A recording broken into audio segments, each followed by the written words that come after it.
two things open. Yeah. One sec. Heard you the first time. That's better. Well done. No, It's happening. You see, I got control. You see, that's what I do. Right, it turned out, right, last week that Roger, just shut up. Right, it turned out that the class on Wednesday last week was so clear, right? We were not understanding what's happening on this night, but last night. I just got to get my bottle of Lucozade, right? And we're going to get started. Roger, tell them about the cricket score. Yeah. wrong time of year. Not here. I want the hot countries, not again. You know. And tennis in Australia is on 44 degrees. Woo, You know something. Scotland just got into the cricket. did they? Yeah, because Bangladesh pulled out or something, so they got in through default. So they've apparently got to find some new uniform. Hang on a minute. Hang on. Stop a minute. Is this the first time Scotland has ever been in the World Cricket? I'm not sure. I don't think so. I think they were a few years ago, but I've never even seen anyone play cricket in Scotland. No. Can't imagine them play cricket, can you really? No. Would they play in kilts, do you think? How do they do it next? Why not? Hang on. Why not? I was just about to say that. Hang on a minute. There was an echo then in Andy's voice. He said, "Why not? Why not?" Have you got a tartan, Andy? Yeah. We don't have there isn't a Pringle tartan, but there is about 4 different ones that the clan wears. I've got one called the Galawater Modern tartan. Oh, sounds posh. There's the Galawater Modern and the traditional Galawater, which is a more muted one. It's got the modern one's got sort of purples and blues and things in it. I quite like it, but Karen says it doesn't do anything for me. When do you get to wear it? Do you wear it at weddings and things? I did for my wedding. I got a waistcoat made out of it because I was going to get kilts, but we decided that because my father-in-law is English and my best man was English, we thought, and they're quite shy both, and we thought they wouldn't wear kilts, so we decided not to go down the kilt route. So I got waistcoats and things, and they got cravats and they made out of it. But in the end, they said, "Oh, we would have worn a kilt." I thought, "Oh, now you say." Can I just make an observation, right? Why are we talking about kilts? Well, it started with the Scottish cricket team, didn't it? Yeah. Yeah, I tell you what, I'm bowled over by this, okay? Oh, dear. Oh. It's going to be one of those nights, isn't it? Yeah, it's true. I've been always good put one, his very legs quick. before the wicket. Yeah. It's the sour bread, right? I got to do the story about cricket now. Did I ever tell you that story? I used to go with my grandparents every Sunday for year in, year out, right? And for some reason, obviously the same time of year I'd go over there, the cricket was on, right? And I'd just go in the room as they said on the BBC, length before wicket, and slowly they would zoom in, right, on this character, right, who would always be this Indian bloke, right? So this would go on for 5 years. And one day I'll come in the living room, right, and it zoomed in, right, and this guy was a white Australian. And I said, my God, the guy's changed colour. And the parents looked at me and said, my grandparents looked at me and said, well, what do you mean nature? That's that's LBW, that is. I thought he was called LBW, this guy. It's called LBW. And they said, no, you silly fool. It means length before wicket. No, you've got to be careful. Do you know what? I thought this poor old Indian bloke had completely changed colour, but he wasn't. He was actually length before wicket. Great. What an idiot. It's very confusing, cricket, isn't it? So. Yes, I know. I didn't know much about it, and we had an office match when I was in the gas. And I said, I don't know much about the rules, but I'll do something. and they turned around and said, "Oh, you could be the umpire." I thought, "What?" I That's said, "I good. don't Yeah. know." Okay, and a few of them were very serious, even though it was a knockabout fun thing at the end of the year or something. Something going on. And LBW came up. I said, "LBW, rubbish." I said, "You want me to be umpire?" That's what I saw. I know what that is. Yeah. "Oh no, you can't." Cockeyed. You've got to know the rules, like rugby and anything. So many rules. Yeah. Did you do the offside rule You in can't it? see what's happening exactly sometimes playing the rugby to see if they've got an infringement or not. That takes some doing, Carl. Well, Getting offside in cricket. Yeah. what about having a birdie? Oh, you can get a birdie if you hit it hard enough. Yeah. Get a virgin. Well, I'm lost now, right? Okay. By the way, it's been live online for the past 5 minutes. Anyway, anything from you, David? No, thank you. What about you, Andy? Anything else? Nope. Right, Andy. I was talking about you this morning. Whilst I was, Oh dear. well, yeah, it was me and Michelle. We were lying in bed, romantically entwined, right? And she said, "What are you thinking about?" And I said, "I'm thinking about Roman walls." And I said, I feel that I missed out on an opportunity holding Andy's hand, wandering around the Roman walls of York, which we'd have done all day. And she said, "Well, that's okay then. Why didn't you just hop on a train, meet Andy in York?" And I said, "I think I'll do that." That's where we left it, Andy. Right. Fair enough. Yeah. Yeah. I could look at walls all day. Yeah. Happy to do that. See, Michelle, told you. Yeah. I like walls. When nobody else is invited, by the way. Anything else, No, that's Andy? fine. No, well, they get bored, wouldn't they? Yeah. There's only so much unless you're really into it that you can stand and look at a wall for. I tell you what, I tell you what, Andy, my dream would be, right, is to have the key for all those little basements in London, right, and to spend a whole day looking at all the bits of the Roman city wall in London. Yeah, Oh my God, that's like going out with 50 women who look like Kylie Minogue and my missus together. There's a program in that. TV there program. Is. Yeah. By the way, Michelle just said that she's divorcing me now. I saw a programme about the Great Fire of London was it 1666? Yeah. And there was still quite a lot of the Roman walls still there then. And the gateways. Yes. One's there and pinched for stone. Yeah. Yeah, they didn't have Barry people back then, Roger. Right, anything from you, Margaret? Well, I've just been reading about a hammer created from an elephant bone 480,000 years ago. Did you say a hammock? A hammer. Oh, right. A hammer created from an elephant bone found in the south of England. They found it in the mid-1990s, but they've only just had another look at it. They've used an electron microscope to take a closer look. And so it was either made by Homo heidelbergensis or Neanderthals. And as we're finding out, it's probably no difference between them anyway. It's weird about heidelbergensis. This is really similar things anyway. So that's what the hell? So that's 480,000 years ago. Yeah. Oh, cool. Oh, what, on the 14th of August at 12:15? Love it. Excellent. Anything else, Margaret? No? No, but it's the most amazing discovery they've ever made. Ever in the history of archaeology. Love it. Love it. Oh, it was found at Boxgrove. Oh, I tell you what is it about Boxgrove? It's all hidden in boxes and it's all found years later, but it's just like, oh, fair enough. And not real. Yeah. Did I ever tell you about the time that I used to collect Roman coins? It was like only when I was like 13 or 14. And I went to the history teacher. I said, "Look at this catalogue. I can buy some Egyptian mummified fingers in a cigarette box." And he said, "You know what?" So I took it, and yeah, you could back then. You could buy for 30 quid Egyptian mummified fingers in a cigarette box. I just thought I'd put that in there. Move on, Drina. Anything you want to say? No, not after that. Thank you.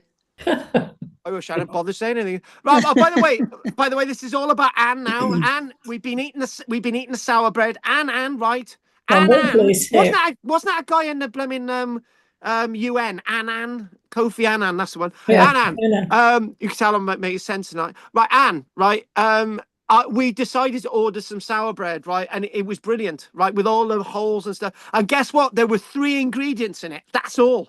That's right. It would be. It's a good one then. Well It was done. a good one. Well done for finding one with the 3 ingredients in, because sometimes in shops they'll have 12 ingredients, some of which, if you make your own, there's three or four ingredients, that's all.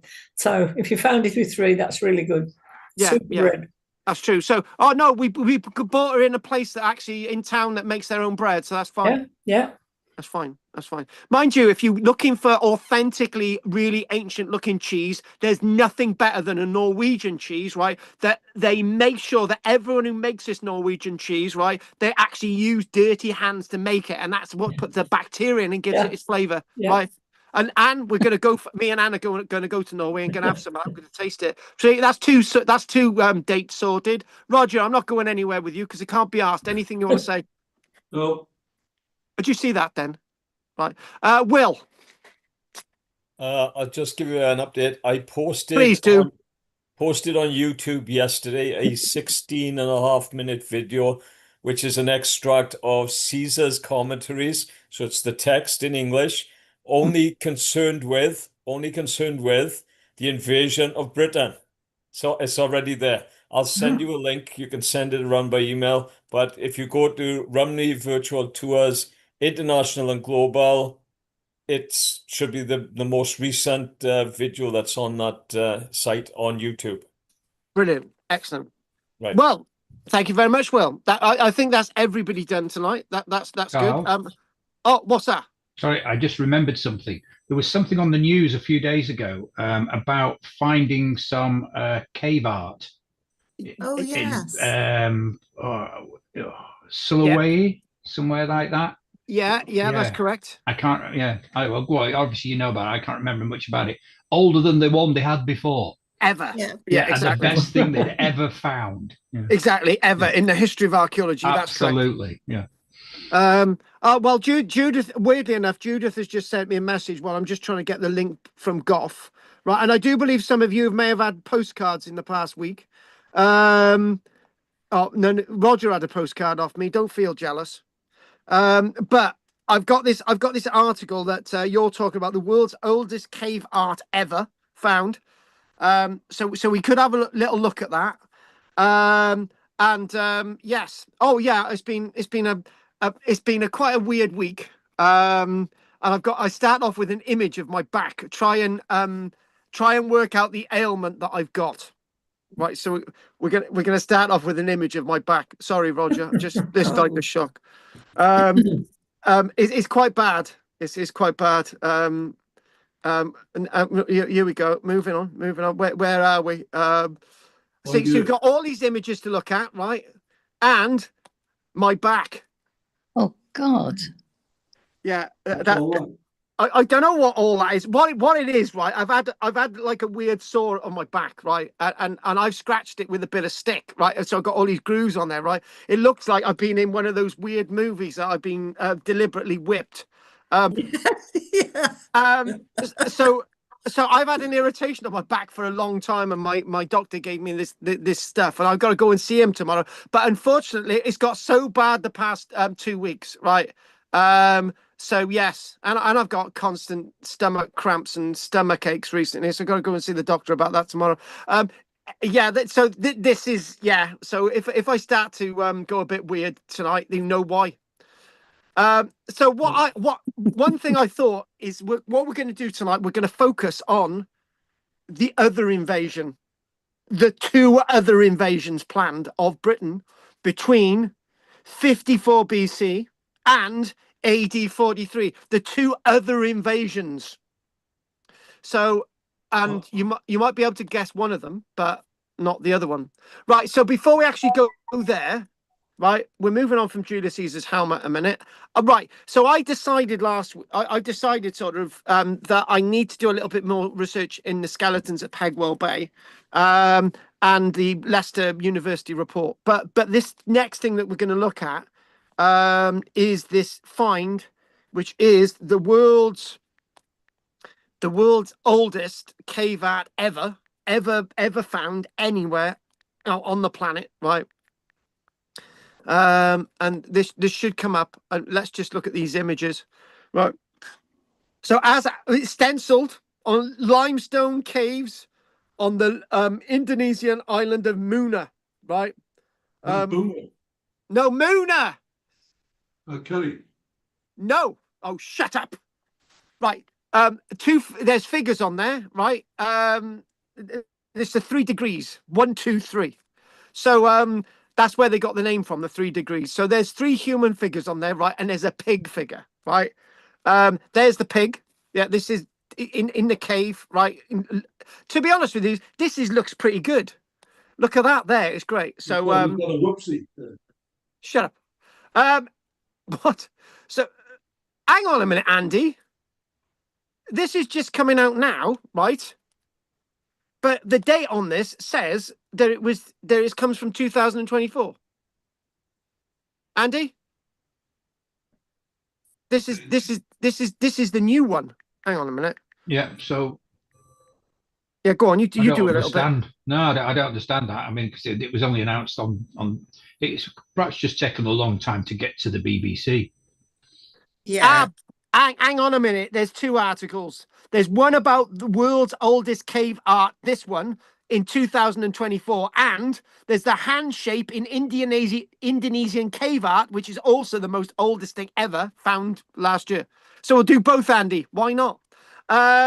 So it basically says the oldest example of figurative art, cave art ever, discovered in the Indonesian island of Sulawesi. So the other one, why have we gone on to this one? We're going to do it anyway. So painting of a wild pig and 3 human like figures, 3 degrees. That's where the name of the group came from.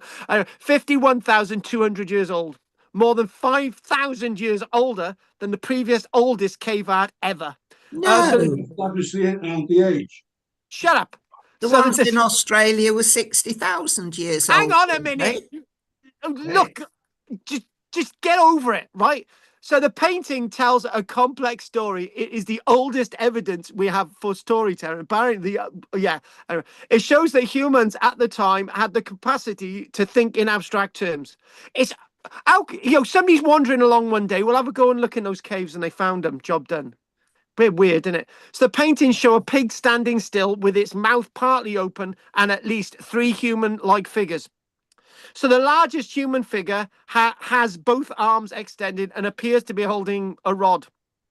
The second is immediately in front of the pig with its head left to its snout. It also seems to be holding a stick, one end of which may be in contact with the pig's throat. Perspective. The last human-like figure seems to be upright, upside down, with its legs facing up and spayed outwards.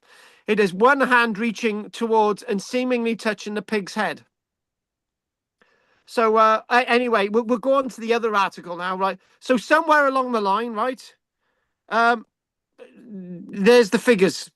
I can't work. Oh yeah, look at that one there. Look at that. That looks quite lifelike, doesn't it? With his little legs and there, and sort of that looks really lifelike. And then there's another one here, and human there, and another one there, right? It looks great. Anyway, the pig looks great. If that's perspective, right? How big's this pig? It's huge. Anyway, so right, the other one, I think the other one that Andy's on about, right? Because Goffer sent me this, right? So the other one that Andy's on about. So I'm losing the plot now, right? So if we go there, hang on, what's happened to my tabs? Right, tabs there. I've lost. Right, hang on, Andy. What am I doing? What am I doing wrong, Andy? Done. Oh God, tabs open, close lab tabs. All right, we're going to go back to this. Right, we're going to enter 2000. It's going to be 2026, isn't it, Kvat? So whatever that one was another one that we had not seen before. So this is 2026 cave art. Andy, you know the images that we just seen? Are those the ones that you saw? Right. I didn't see any pictures. I just heard the report. Here we go. So it must have been on the radio. So, but the description sounded very like that one, actually. Oh my God. Anyway, oldest cave painting of red claw hand could rewrite human creativity line. So in other words, the one that we've just seen was the oldest ever in Indonesia. And now this is this year, which is the oldest ever again. So the handprint could be the world's oldest cave art ever. And there it is. There's the handprint there. How can we know them, Carl, at the age? I'm not sure. They are somebody. So Do they ever check for eDNA on that? Or, no, yeah, you could do what it is basically there's layers built up over time, right? And what you do, you sort of the microns and thickness of the layers, you work out all these, and then you can work out that's the date, right? So there's the stenciled outline, right? So that's the one. The one on the right is actually the one on the left. Yeah, that looks like a cow, doesn't it? Right. So a stenciled outline of a hand found on an Indian island, island of Somala, whatever, is the world's oldest known cave art ever. And apparently, wonderful Margaret says there's one in Australia. It shows a red outline of a hand whose fingers were reworked to create a claw-like motif, which indicates an early leap in symbolic imagination. And that is the hooded claw in Penelope Pitstop. So the painting has been dated to at least 667, 800. Hang on a minute, Andy, we've missed one, right? Because the one in it, the other one in Indonesia, right, and was the oldest ever. And then there's another one in Spain that we haven't done, right? A controversial, shut up, Rog. And there we go. So the find also strengthens the argument that our species, Homo sapiens, had reached the wider Australian New Guinea landmass known as whatever, Sawo, by around 15,000 years ago. Well, we know they were there, right? So here we go, this last bit, because I'm losing the plot now, right? Early paintings and engravings show people not just reaching to the world, but representing it, sharing stories and identity in a way no other species is known to have done. But we've forgotten to mention the Neanderthals were creating cave art before these clowns. I thought I would say that, right? Oh, by the way, what we've got to prove my statement, right? Oldest Neanderthal art ever. Right, that's what we're going to type in. Andy, what have you done tonight? Oldest Neanderthal cave art. ART. Oh, Roger, thanks for that. I really appreciated your contribution there. I really did. There it is. It's older than all this. Well, it's technically right, but there you go. There we go. Neanderthals may also be responsible for the world's oldest known cave art. And there it is. There. See, there it is. Not anymore then, eh? Why not? Well, that was only 65,000. The other one was 67, wasn't it? Oh, shut up. Of course, I bet they could redate the Spanish one. Yeah, exactly. I think they should. Yeah, well done. Right. Look at the image of there. Oh, no, there it is. Oh, the woman's head's in the way. There. It's there. There. Right. Okay. Andy, in future, when you tell me mention things, right, just not bother. Right. Yeah, sorry. Just don't. That was a disaster. I got to be honest. That was total and utter disastrous. Thank you. My back. Did anyone come up with a solution? What Michelle said to me, whatever you do, don't tell the doctor they're her marks in my back, and they're not. Mind you, there is a confession to make, just one single confession before we crack on, right? There is a sheep here that I do roll around with, and occasionally she does scram my back. Did you notice everyone went quiet then? Right. Right. So the one thing is this, right? We've been looking at we've been looking at the Julius Caesar stuff, right? And we're going to come back a little bit to Julius Caesar stuff again, right? So, the one thing that is not really discussed at all anywhere is what happens between 54 BC, right, in Britain, and AD 43, right? So nobody really does it. So there's just under 100 years of history that nobody ever discusses. And I think this is one of the most fascinating periods. And that's what we're going to do a little bit of today, right? So what we're doing, we're driving this framework of information to you. So then what we can do is dart back and sort of understand the Julius Caesar a little bit, a bit more, right, when we do it next week. So the Leicester report explained, and the skeletons at Ebbsfleet, Pegwell Bay explained a little bit more next week. And also, you wanted me to look at this sort of helmet a little bit more and all the rest of it. But what I want to do is to do something else tonight, right? And my back is itching like anything, right? So I got another piece of wood, and my doctor's gonna love seeing me. So this is what we're seeing. So pottery evidence. We've got loads of little things to tell us something between 54 BC and AD 43. 56. Sure. Oh, no, we done the 56, 55 and 54, right? We're going in reverse order, Roger, if you don't know, right? And then we go to blah, blah, blah, blah, blah. And then we go Octavian, we go 28 BC, and then he's emperor, job done, right? So anyway, so think about this whole thing. So what we need to do is we need to grab this image here, right? We need to think, right, this is all 150 AD. So somewhere along the line, we got to AD 150. And one thing that I'm finding each day as I'm doing reposting my series about Roman archaeology in Britain, that I do a Roman stone set of remains across Britain, right? And I'm reposting. I'm thinking, oh right, I really like looking at that again. You know, we all of this stuff between 54 BC and AD 43 is lost, really. We don't really discuss it, right? And the real answer, the real thing that's coming up more and more is that the big invasion of AD 43 wasn't as big as we're told, right? There's a lot going on that bids questions. So when we've been looking at history, we've already looked a tiny bit about Boudica, but we've also looked at Caraticus. One or two Caraticuses existed in Britain between AD 43 and the likes of AD 50 odd, where Caraticus has taken over to Rome, all the rest of it. We've done that. We've done Cartimandua, the Queen of the Brigantes. We've looked at that, and it sort of set the scene. And what those two figures set the scene of is where we've got pro-Roman leaders, and we've got anti-Roman leaders.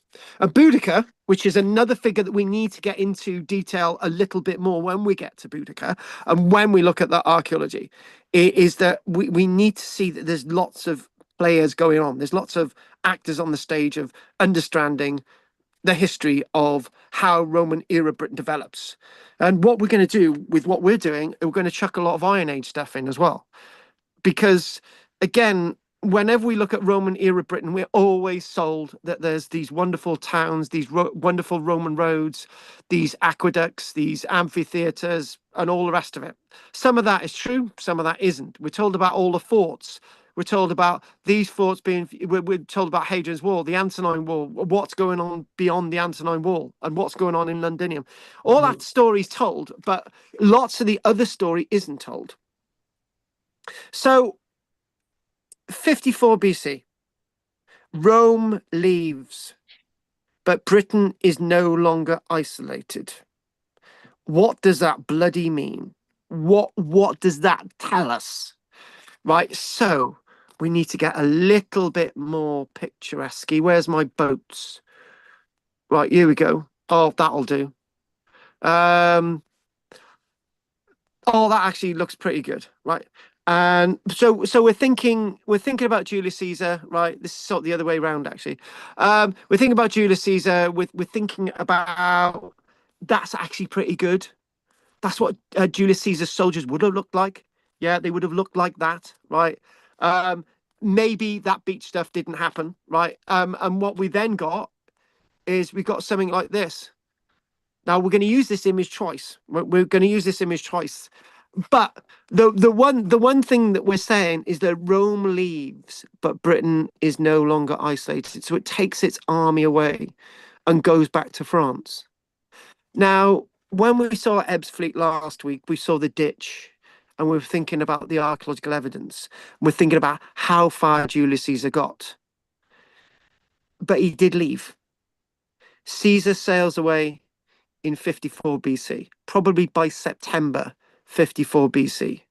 It was over here of a matter of weeks. Now it's good that Will mentioned about the text that he's managed to translate from works from the 1800s, right? What we've also still got to do is Julius Caesar's texts.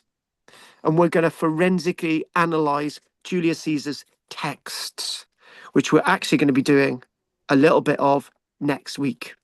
Right, Carl? Go for it, quickly.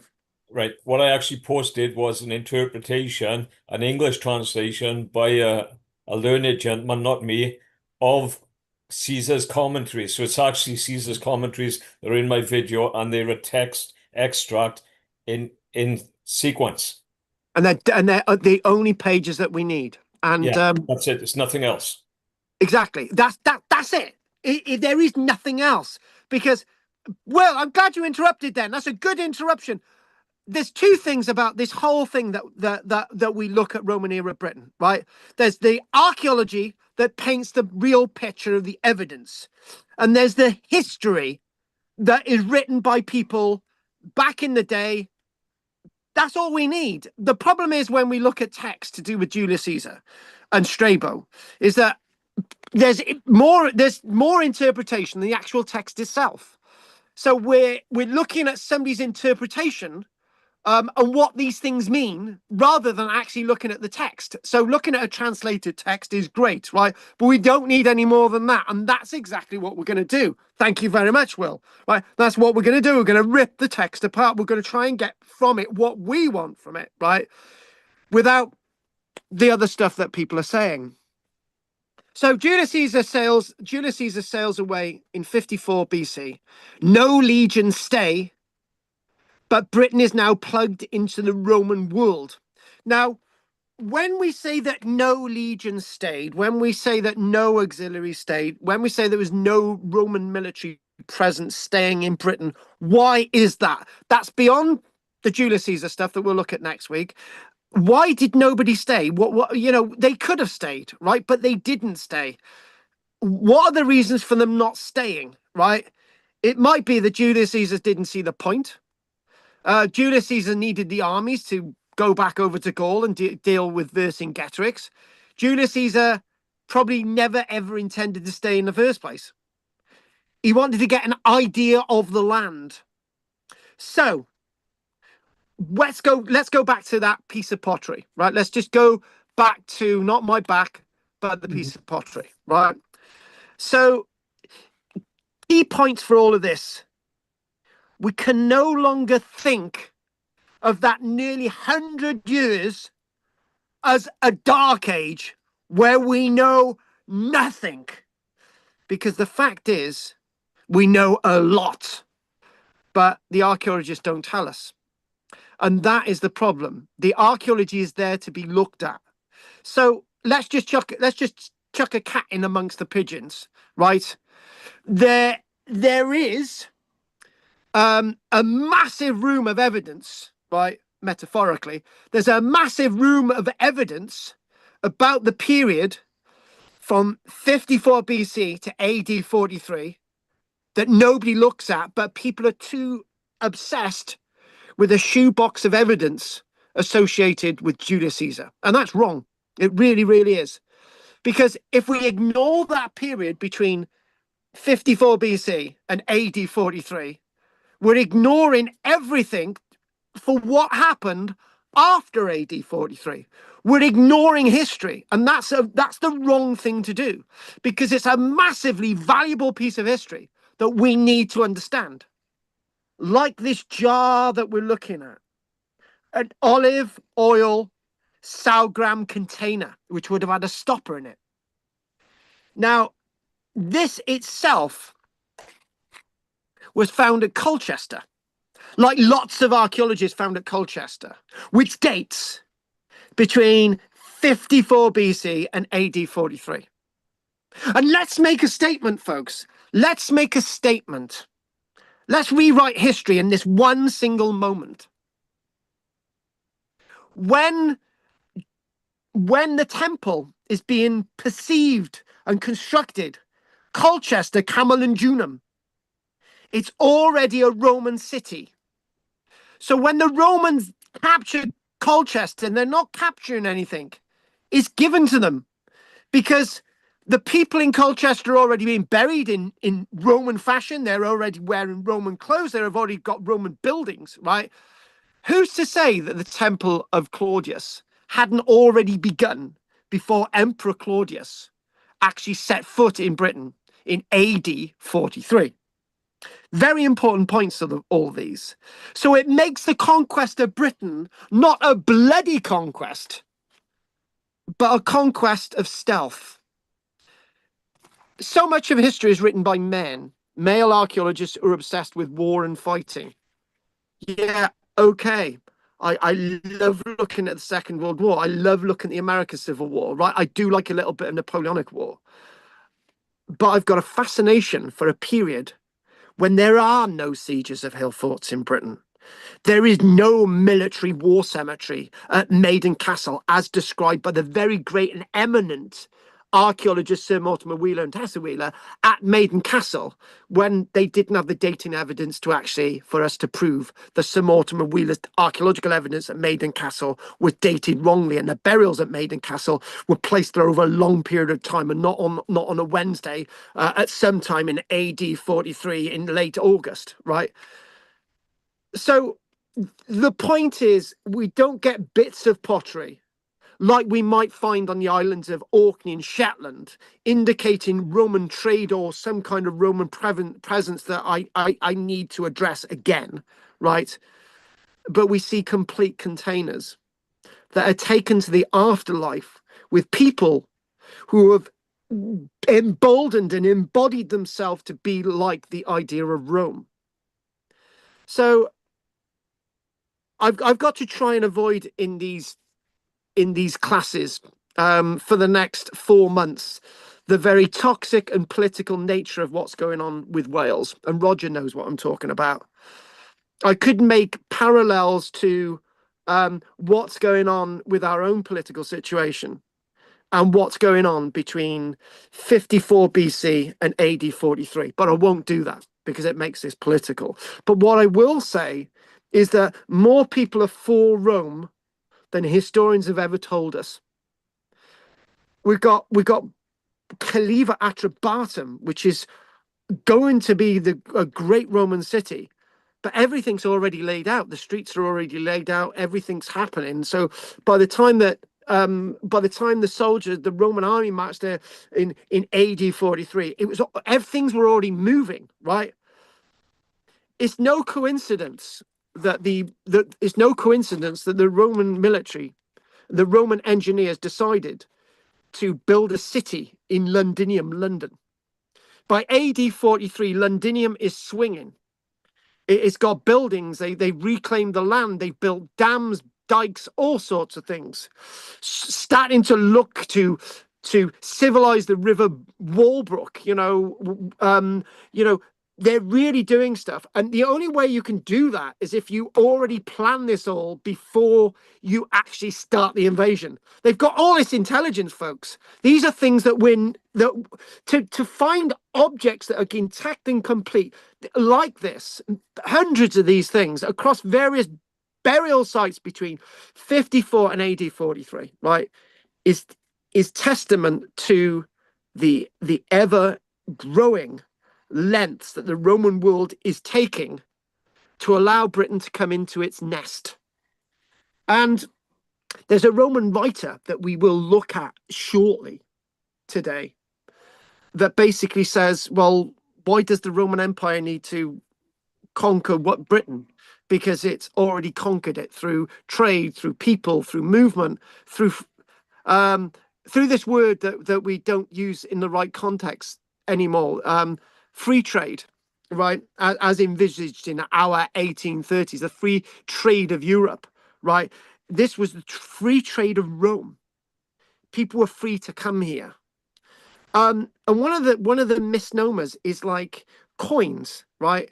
We think of coins as being things that we're looking at an ancient British coin. No, we're not. This is a coin from France, right? But these are exactly the same types of coins that we're making in Britain, right? Which makes things more interesting, right? So there's the Romans are encouraging coins, whether they've got any link to do with Rome or not. Coin trade, movement of money is being something that's being encouraged. To have this means that you are coming into a world of currency, not bartering a chicken for a loaf of sour bread. You know, what we're doing, we're seeing subtle things happening. As I said, it's a really sexy period for archaeologists. It's not a dark age. There's so much to understand. And again, what we're looking at is amphora. The problem is when archaeologists are excavating is that so much archaeology is looks similar. So if you find something like this, you automatically jump and say it's after AD 43. But if you start looking at the radiocarbon dating evidence and you start to look at the what's in the archaeology, it turns out that lots of these things are before AD 43. It's just that we haven't looked properly, or we haven't been interested enough.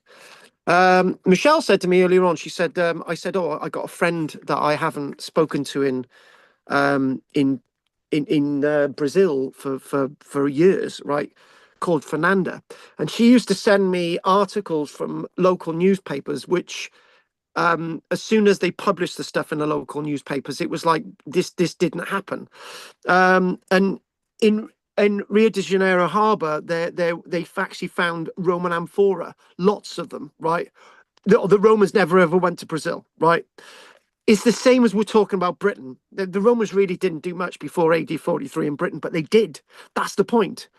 Amphora like this coming from Italy, Gaul, and Spain. Who in their right mind is going to send over boatloads of amphora? You don't send over one amphora, Roger. You send over boatloads, right? Thousands of these things in one load, right? That's just how you ballast the boat itself. You need this, and then you fill it up with stuff from Britain, and it goes back over. You don't go over with amphora. It doesn't make sense, right? There's thousands of these per boat journey, and there must be a market in the amphora. And amazing enough, this is actually another type of amphora, right? So you can imagine, obviously, amphora itself, as you know, is for wine, is for various drinks, oils, sagrum, you know, olive oils, various oils from all the way around the Mediterranean and elsewhere, right?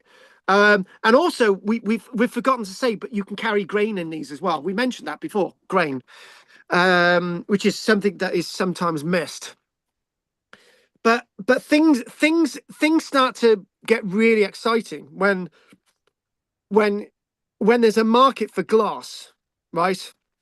I know the date on this is like AD 300, right? But that's the time that we're talking about. This is luxury Roman glass that's now being found in Britain, right? This is being traded here. These people in Britain needed to feel that they're part of something bigger, and this is portrayed in this glass. This glass itself is made on the continent, right? And I can stand corrected, but we don't have any evidence of glass manufacturing in Britain to the degree that we see it in Europe in any period of Roman era occupation. This stuff is mainly brought over, right? But they are recycling glass, so they're recycling and remaking these things in molds, but in a poorer level than they had actually been imported in. Stand corrected there. That was in a Time Team episode. So thinking about all of this, you're thinking about these people are signing into a new world, a changing world. And then what we've got to do, we've got to be very careful, right? We've got to be very careful. We will be looking at Varus's legions. we've got to look at Varus's legions. So I'm chucking in Varus's legions now, right? So we're not going to do a talk on Varus's legions. So so you've got Arminius and Varus, right? So Arminius was this guy who was trained by Rome to he was like a local prince in Germania, and he went to be trained in Rome. He went back to Germania, and he was meant to be a Roman ally, but he wasn't. And he sort of lied to Varus. Varus's legions ended up in Teutoburg Forest, and they were wiped out, right? And that's what we're told. But one thing that we're not told is that how Romanized were these Germanic people? How much glass did these Germanic people have? Did they start to build roads? Did they start to do all these different things in Germania, for example, right? It's no coincidence of history that the Germanic people seem to be very, very important players in history from that moment onwards in regards to Varus in AD 43 in the Teutoburg Forest, right? So we're starting to sort of see all these inclinations. We're starting to see all these things. We're seeing metal goods going back and forth. And the big question is, folks, the big question is if we got the money to pay for all of this, right? If we got the money for this amphora, right? What is Rome wanting for us that we can trade, right? And don't shout out the obvious is like gold and silver. To be honest with you, there's not a lot of gold in Britain, right?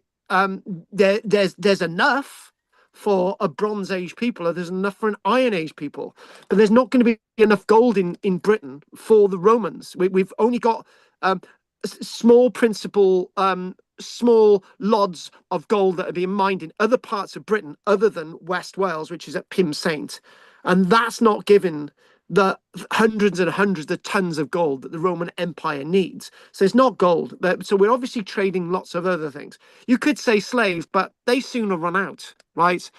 You could think about bear skins. You could think about grain. You could think about stone, jet, for example. There's all these other things that you can start thinking about, right? Caesar identified oysters from the Cornwall area, freshwater oysters, Yes. and pearls as being a principal element of trade.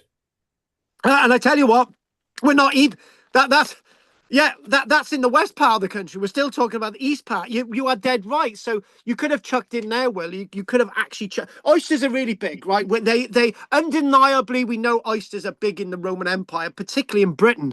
When for example, I went to the theatre at Verulamium, St. Albans, right?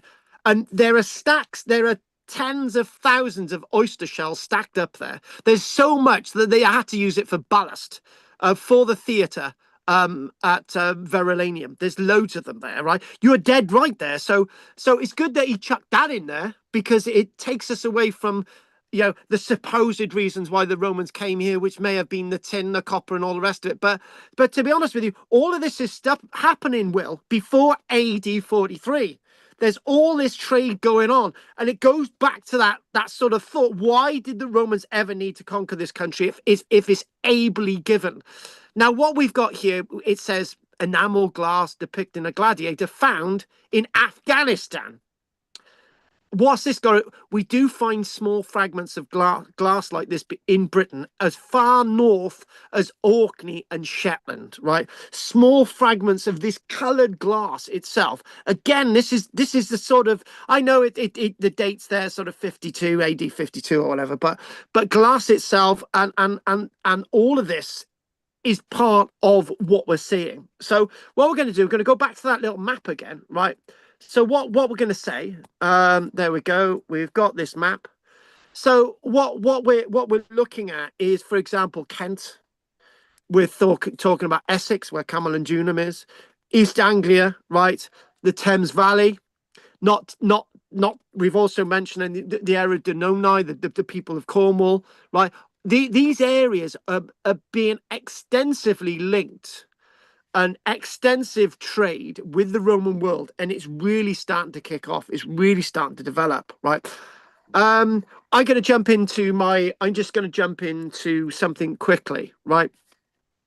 When I'm doing my series online, there are some of these localities where there's very little to no Roman evidence surviving for people to see anymore, right? In some of these localities, right? But the localities that you can see real evidence that are still really impressive is at Caliva Atrabatum. Some really nice evidence at Camalodunum, Verulamium. There's some really nice evidence, for example, if we look at Lincoln, if we look at Eboracum, you know, and interesting enough, guess what? In Manchester, there is some nice Roman stuff in Manchester if you look for it. However, this whole story, what we're talking about, this sort of whole developed story, is that throughout the whole south coast and the east coast, Romans come, and this shows elite British households adopting Roman lifestyles decades before the conquest. Right? They're nobody's forcing them to do it. That is the point. Nobody is forcing them to take on any of this trade, any of these goods. But people are coming in, and there's something that the Romans want for us. These goods, these wonderful goods that we're talking about.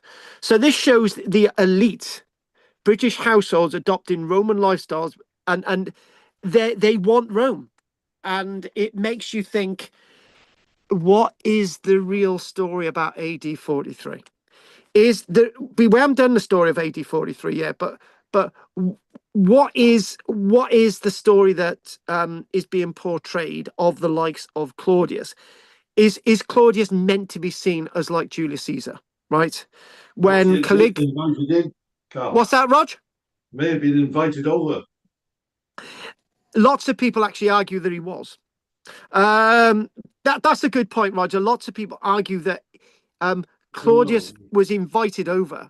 But the one thing that Claudius has got to be seen is to be this great general. He sends in Vespasian to sort of head all the way down to Maiden Castle, for example, which is nobody's using Maiden Castle at this stage. It had been abandoned 100 years earlier, right? But Claudius has got to be seen as this great conqueror, this great hero, right? However, the one thing that proves that there's something really special going on, right, is coins like these ones, right? So you can look at a typical coin here, which is a later coin, the one on the bottom, and Dei Britannia's on it. But the two coins that we're actually thinking about is this one. This is a coin of Conobolinus. Now, Conobolinus is the king of the Catavilani people. Conobolinus has got a coin that's issued with him looking like a Roman. Conobolinus. And when you start to think about this, and you start to think, right, okay, this is obviously a later coin, right? Dei Britannia. So the ideas of Dei Britannia there, are to be seen earlier with coins like this, a coin of Conobolinus. Conobolinus is basically wanting to be seen as a Roman. And the inscriptions, a Latinized form of his name. That says Tascavinus, right, which is also another native leader as well. But the one thing is that we're capitalizing on Conobolinus in his name. It's Latinized. It looks Roman, right? And these are actually being produced not after AD 43. These are actually being produced around AD 10, when there is no Roman military presence in Britain. This is absolutely fascinating. Conobolinus is shown with the typical laurels of an emperor, imperial symbolism. But this is not the imperial symbolism of Rome. This is the imperial symbolism that Conobolinus is enshrining to be like Rome. So these types of coins are now starting to come up. Not the typical coins that we look at, but what these coins are actually starting to come up. They're starting to be seen as coins that are actually, that coin itself, coins of Conobolinus, are actually contemporary with lots of other coins in Britain, right?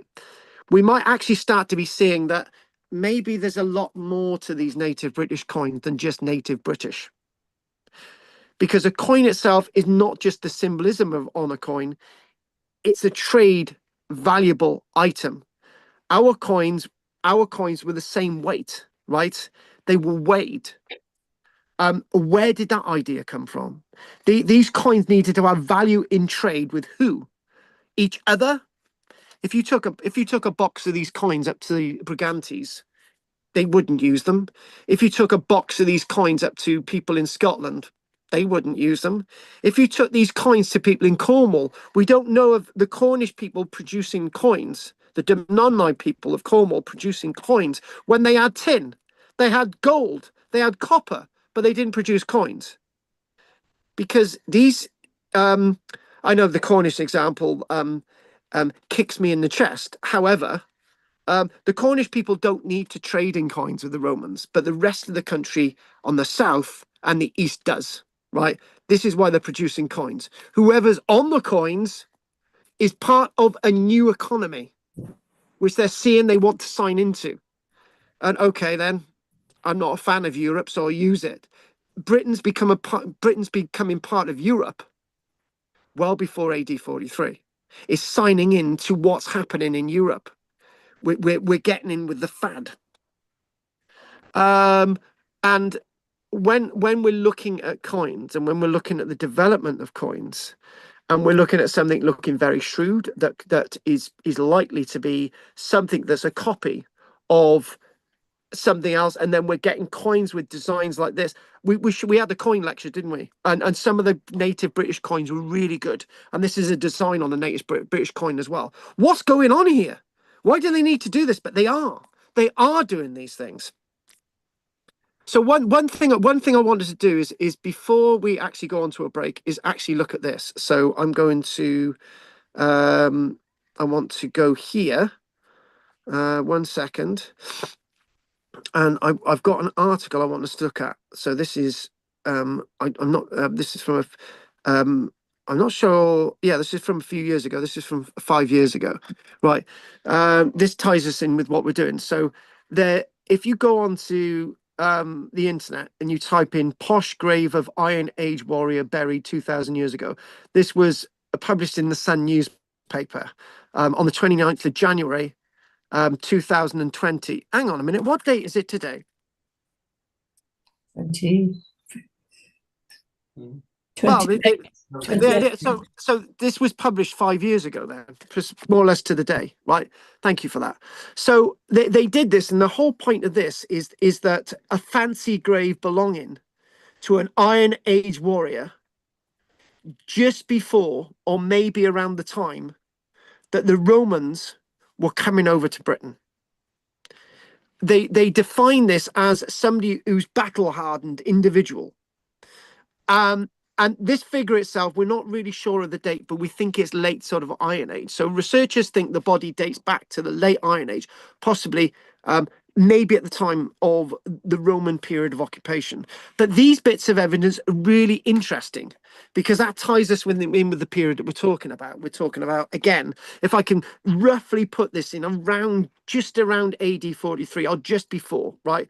But this person is actually buried with some really interesting artifacts from the archaeological excavation that we can find. And obviously, the problem is with the conditions of the soil, it's eaten away at the body itself. This is actually from Chichester, lots of sand. And we've got this. So this is a really interesting artifact. So they found this sword. So it's a highly decorated sword was found in the grave, signifying the individual's possible high status. So this person's being buried with this, right? So these are the types of people who were around just at the coming of the Romans in AD 43. They've generated this wealth. They've started to become within themselves part of something, and that something is the Roman world that they're already signed into, again before AD 43. So this burial object that's in this article is a really interesting piece of evidence. So a highly decorated sword, and so what they did in another thing as well, what they did with this body was that inside this grave were iron weapons, including a spear and a sword with a decorated scabbards. And there's two reasons why I wanted to show you this. they're able to map. They're able to 3D map a set of human remains, right, without needing to remove anything else. They can just 3D map it, and that's an archive. Obviously, they did have to take everything away because at this site at Walburton near Chichester, it was a site that they were building 175 new homes. But this is on a computer now, and you can recreate this anywhere. You can actually do a 3D print of all the details in this grave, right? This, you know, this is total replication. You could put this 3D burial, right, smack bang in the middle, right, of a museum as they saw it in the ground. And I think that's absolutely amazing that we've actually got to that level of skill with archaeology. So X-ray scans, again, back to this, X-ray scans of the sword and scabbard reveal a beautiful copper alloy decoration, and there it is. And they also found evidence of pots like these. So several pots found at the site were likely filled with goods to provide sustenance to the dead in the afterlife, and the one on the left in particularly is made on a wheel. The other two I think are actually made by hand. But again, the one thing about the wheel, the one thing about this world that these people are coming into, and this sort of burial, this warrior burial that discussing, there has been much discussion generally as to who this person was and who these people are. Were they really warriors, or just buried with the trappings of a warrior? That's an interesting point. This person that they found in the ground, right, may have seemed to be buried like a warrior, but they weren't a warrior. They were just somebody who just wanted to look good, you know, in burial into the afterlife, with their pots, with the sustenance that they required. And it's another exciting discovery. And they've also found evidence of bits of clothing with the body as well. And a nice piece of archaeological evidence that is between that sort of time that we're talking about, between the period of 54 BC and the likes of AD 43. So in the one thing about this article, it gives me some information to sort of give you an overview, right, which is useful at this stage. So where we look at with Roman era Britain is as follows. Now, the map is probably wrong concerning Britain. The red should go a little bit further up. But when you look at AD 117, at the death of Emperor Trajan, coming along is going to be Hadrian coming over to Britain. Here's everything you need to know. So, oh, hang on a minute. I just lost my notes a minute. Hang on a minute. There. And it goes, I'm just going to do this little bit of an overview. So the Roman Empire conquered vast swathes of Europe, West Asia, and North Africa. They didn't go further into North Africa. There was basically nothing there. So when you think about this chunk of Britain, after AD 43, with the future Emperor Vespasian and Aulus Plautius, and according to what we think, Claudius himself landed in Kent in AD 43.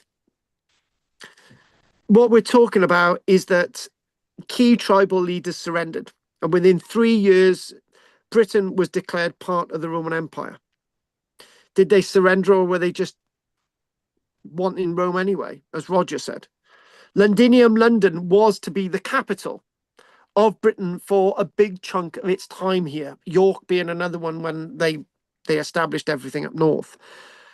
Networks of roads were built across the country. Over time, the Britons began to adopt Roman customs, but we're saying that it was already happening, such as towns. We're saying it already happened. Animals.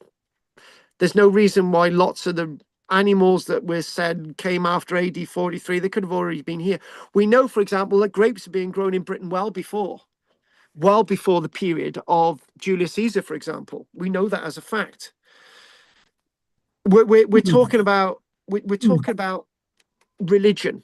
We're talking about reading and counting.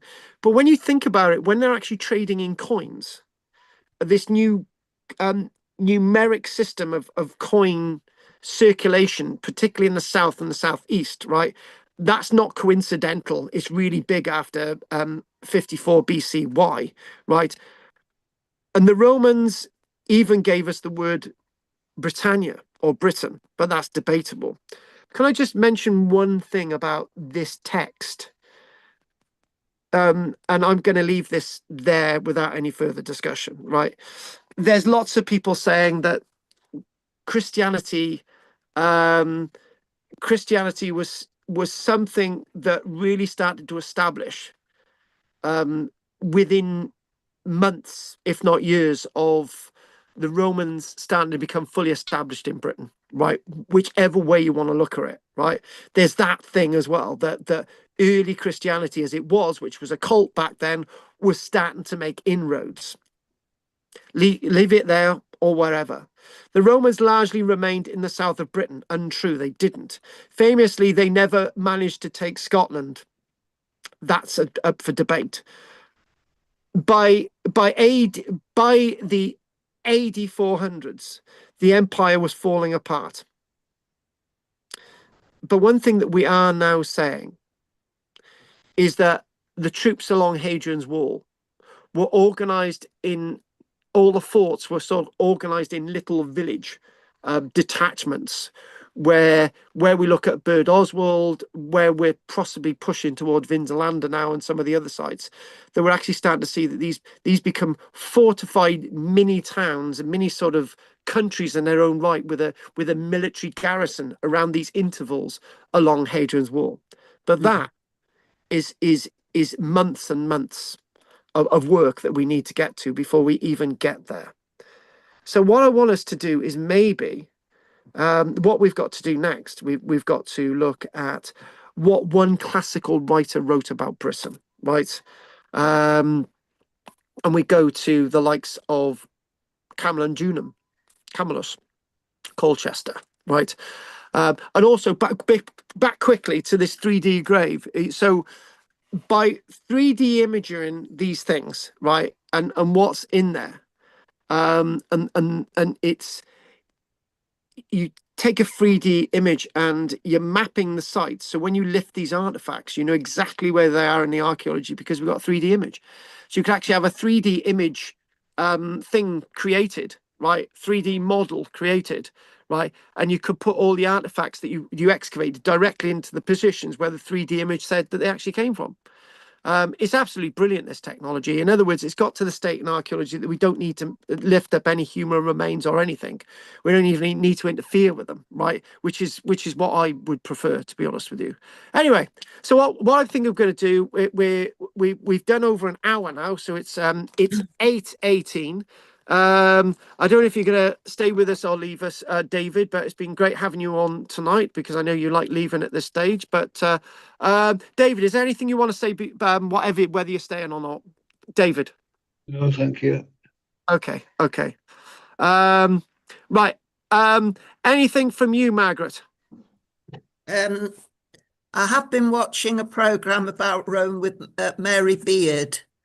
And she was talking about the Julius Caesar. She calls it genocide that he committed in Gaul, and the fact that he killed over a million people and enslaved a further million, leaving. They actually got rid of about 2/3 of the population, and you just wonder.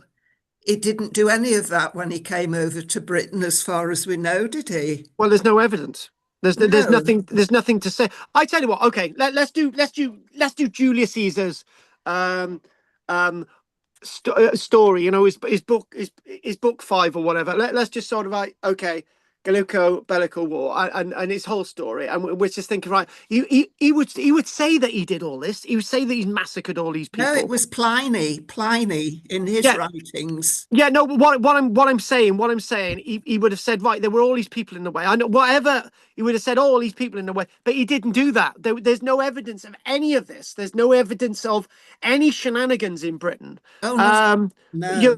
Well, actually, He's talking about Vercingetorix, and we're talking about Elysee. Julius Caesar is admitting to the massacre and slaughter of thousands of civilians, whether he killed them or not, because they were there. They allowed them to starve. That's genocide.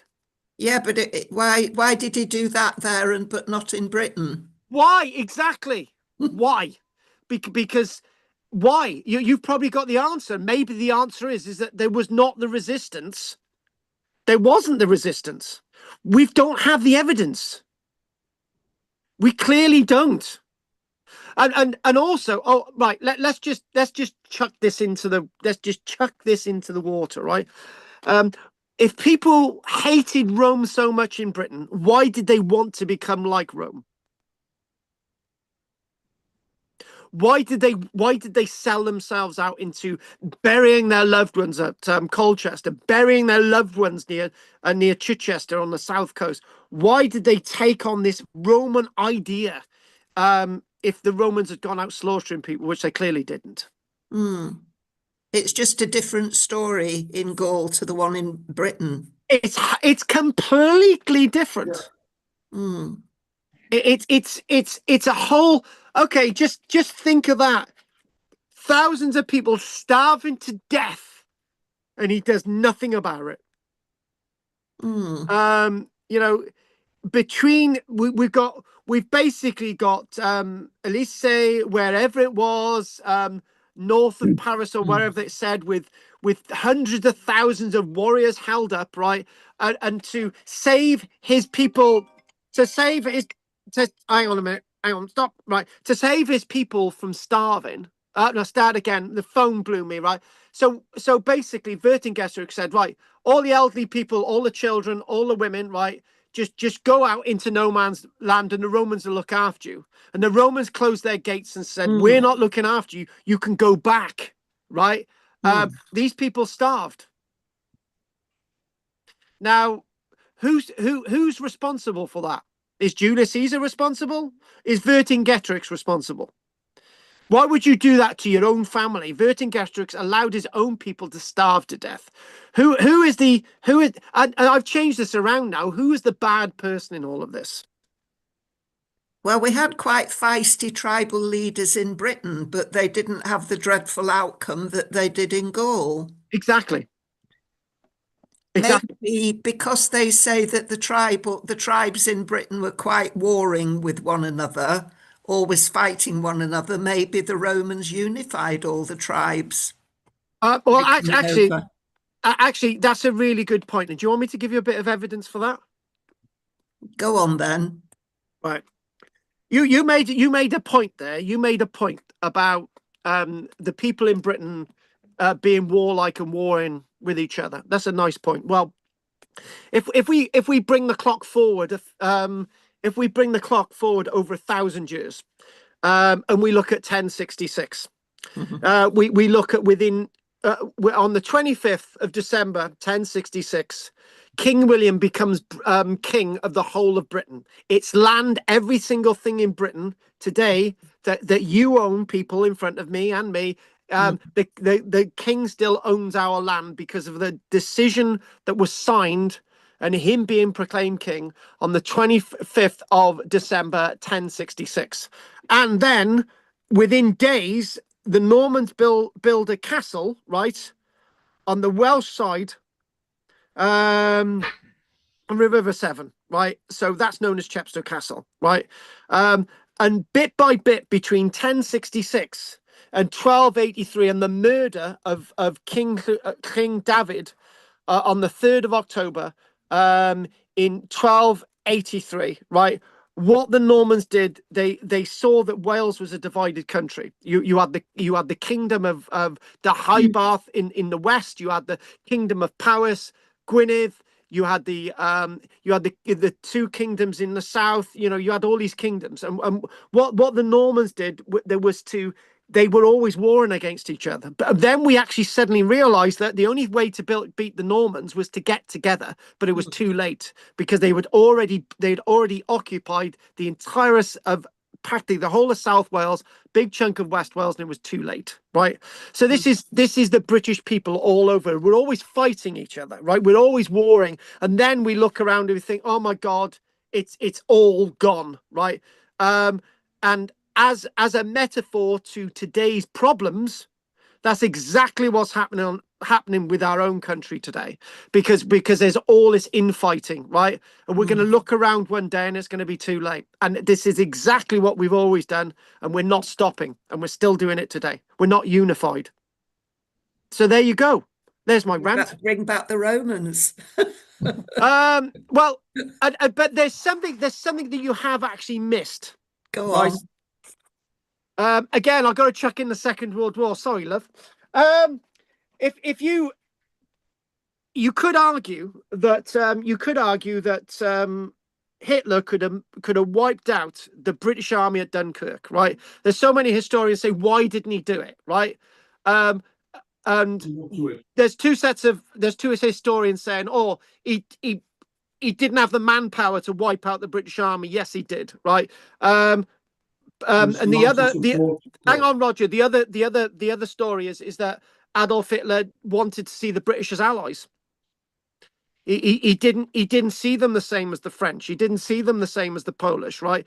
He saw them as allies, right? And what I'm getting at is that maybe the Romans saw the British as different from everyone else, and that's exactly what Hitler thought of the British. Chucking that in the mix. Roger, go for it. Well, as I say, with Dunkirk, there were a lot of people fighting a rear guard action to the French and that to hold him up, because Hitler always had a weakness with the supply line. Remember, a lot of his supplies movement was done by horse. Still, yes, it wasn't fully mechanized. Exactly. The firewall, Blitzkrieg, with the tanks, but that was limited and against quite a heavy resistance. And he always had this problem with supply lines, which Putin sometimes has had, getting the stuff through all the time. Enough weaponry and highly mechanized war needs a lot of petrol, basically, and armaments and ammunition to supply the troops. We had geared up with drugs, but even they were limited because it takes that amount of effort to do it. He was just overstretched, which happened at the end of the Battle of the Bulge and all the rest of it. And I think go on. You know, that was a limiting factor. And the thing is, with perhaps Caesar, he had to have a lot of backup once he got in there to keep his troops supplied to be strong enough to get a proper conquest. And I think here, something that has been mentioned is that they came over, it seemed fairly peaceful. Was there any move by one of the tribes in southern Britain to form a pact with the Romans so they could, the Britons could claim more land with the Romans and take over, because they were fighting each other, take over other tribal areas and expand, and the Romans at the same time would have something from it? It's never been mentioned in any documents. No, it doesn't. Actually, Roger, you've come up with a good point. Look, Roger, I know what you're saying with Dunkirk. I just gave two examples, basically. One example that you gave and one example I gave, but some historians are still saying, Roger, they will still argue to their blue.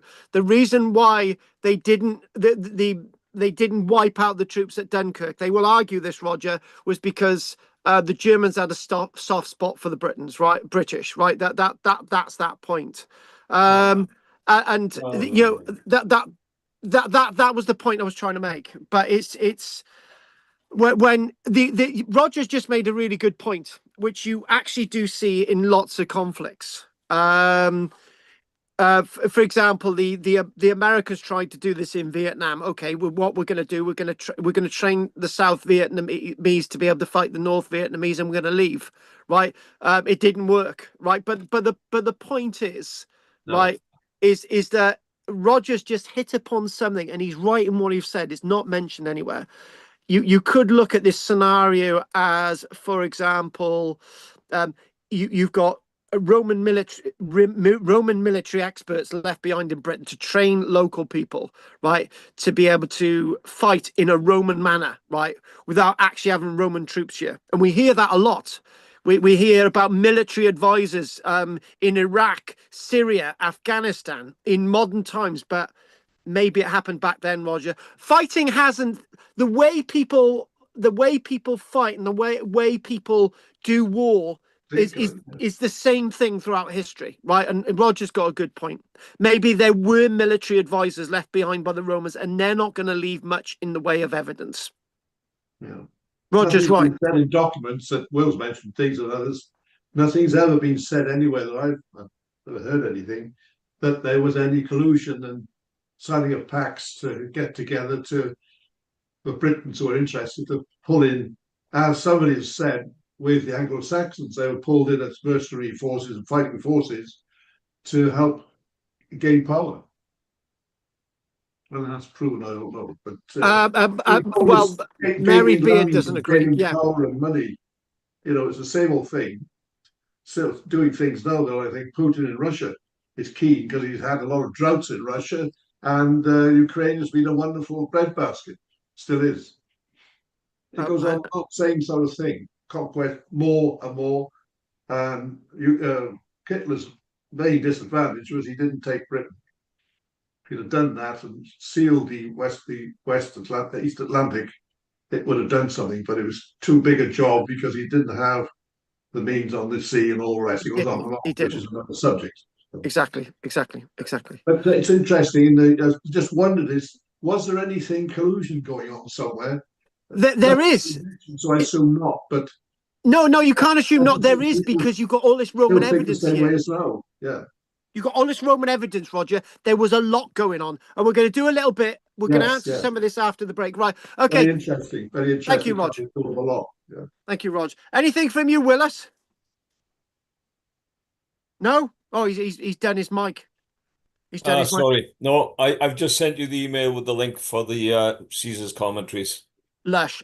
Thank you very much. Caesar's commentaries. Yeah, I'll have a read of that as well. Thank you very much. Anne, I've got to have a piece. Do you know, Anne, I'm actually finding a single piece of sour bread, right? Does anything. It's like Anne, I don't know if you're a fan of Lord of the Rings, right? And you've got elven bread, right? You can have a piece of elven bread and eat off it all day, right? Yeah. I reckon that I could have 3 pieces of sour bread, right? One in the morning, one say about 12 o'clock, one in the evening. I could live off that. That's my food done. It is. I like it. Yeah. Good. It is. It is. Anne agrees. That's good. You can go now, Anne. Anything you want to say? No, thank you. I got to get sour bread after this, Drina. I'm looking forward to it. Not being a sourpuss, Drina. Anything you want to say? No, thank you. Oh yeah, there was one thing. If they're going to invade North Africa, it's like the red line along the north coast. Yeah. And you said there was nothing there behind. I wasn't being fair. I know. Go on, slap me across the face. Go on, just do it. Do it. Africa's got an amazing history. I know must have been something. I'm sorry. Okay. Right. So what you've got Mauritania on the west coast, right, which was the Mauritanian kingdom, right, and you've got sort of Morocco and all the rest of it. They were thriving civilizations which the Romans traded with and all the rest of it. What I'm talking about is the Libyan sand. Okay, I know there's stuff below that. All right, don't hit me, love. I know we've got. All right, fine. Okay. I made a mistake. There is stuff in Africa, right? But there's a bit of sand in between, okay? Okay. You don't want to go to Chad on a Wednesday afternoon when it's hot. The Numidian Empire further down had gold, silver, and all kinds of stuff. Right. Even at the time of the Romans. And so Romans. You just skipped a little bit, Carl. You just skipped a little bit. All right. The point was, right? ISIS. Shut up! Shut up, you! Okay, no, the point is the red line, right? But there's a bit of sand there, and the Romans would have been far overstretched. That's why it didn't go any further. Yeah, and you're dead right. There's so many kingdoms the kingdoms of the Nigeria, the kingdoms of Chad. Yes, I know all about that. I've done classes in it, but the point is they didn't want to go any further, and that's it. And anyway, who would want to see those good old Berbers? You saw them in Carrion at the Khyber. They were terrible. The Berbers. Can you remember that? Basically, when the Berbers agree something, right, they shake their head like this, and when the Berbers don't agree, they go like this, right? Oh, anyway. I've seen the film Carry On Up the Khyber. I love it. It was filmed in Aberystwyth. Anyway, carry on. It was filmed on Duddon Sands. No, that was Lawrence of Arabia, wasn't it? Everywhere in Britain, apparently, Lawrence of Arabia was filmed. Everywhere. Everyone was, yeah, exactly. Everyone was sand. Yeah, exactly. Right. Anything you want to say, Andy, before we have a break? No, thanks. Oh, and by the way, this has been flowing tonight, hasn't it, baby? Rock your baby.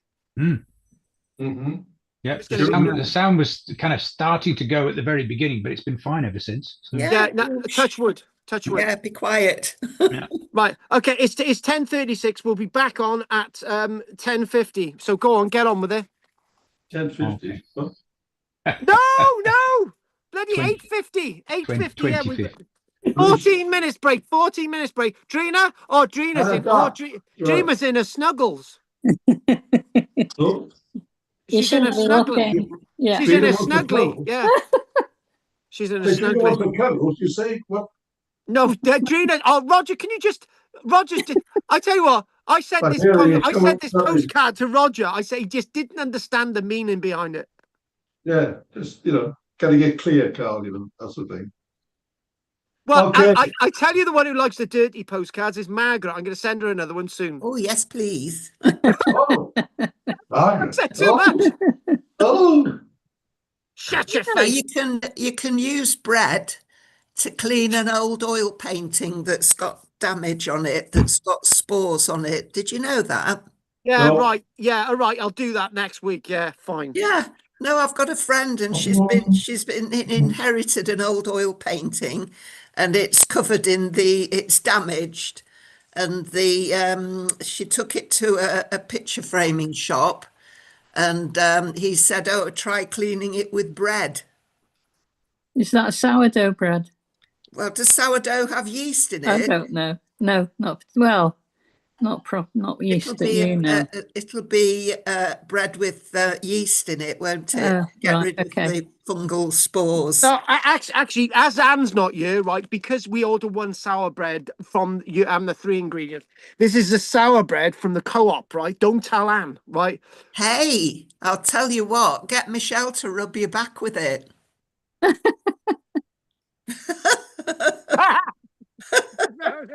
Oh my God. Right, I'm having a break now. Go away. Right, sorry. Okay. Yes, sir. Right, don't mention a KY jelly to Roger. Right.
Busy, Will, with the researchers?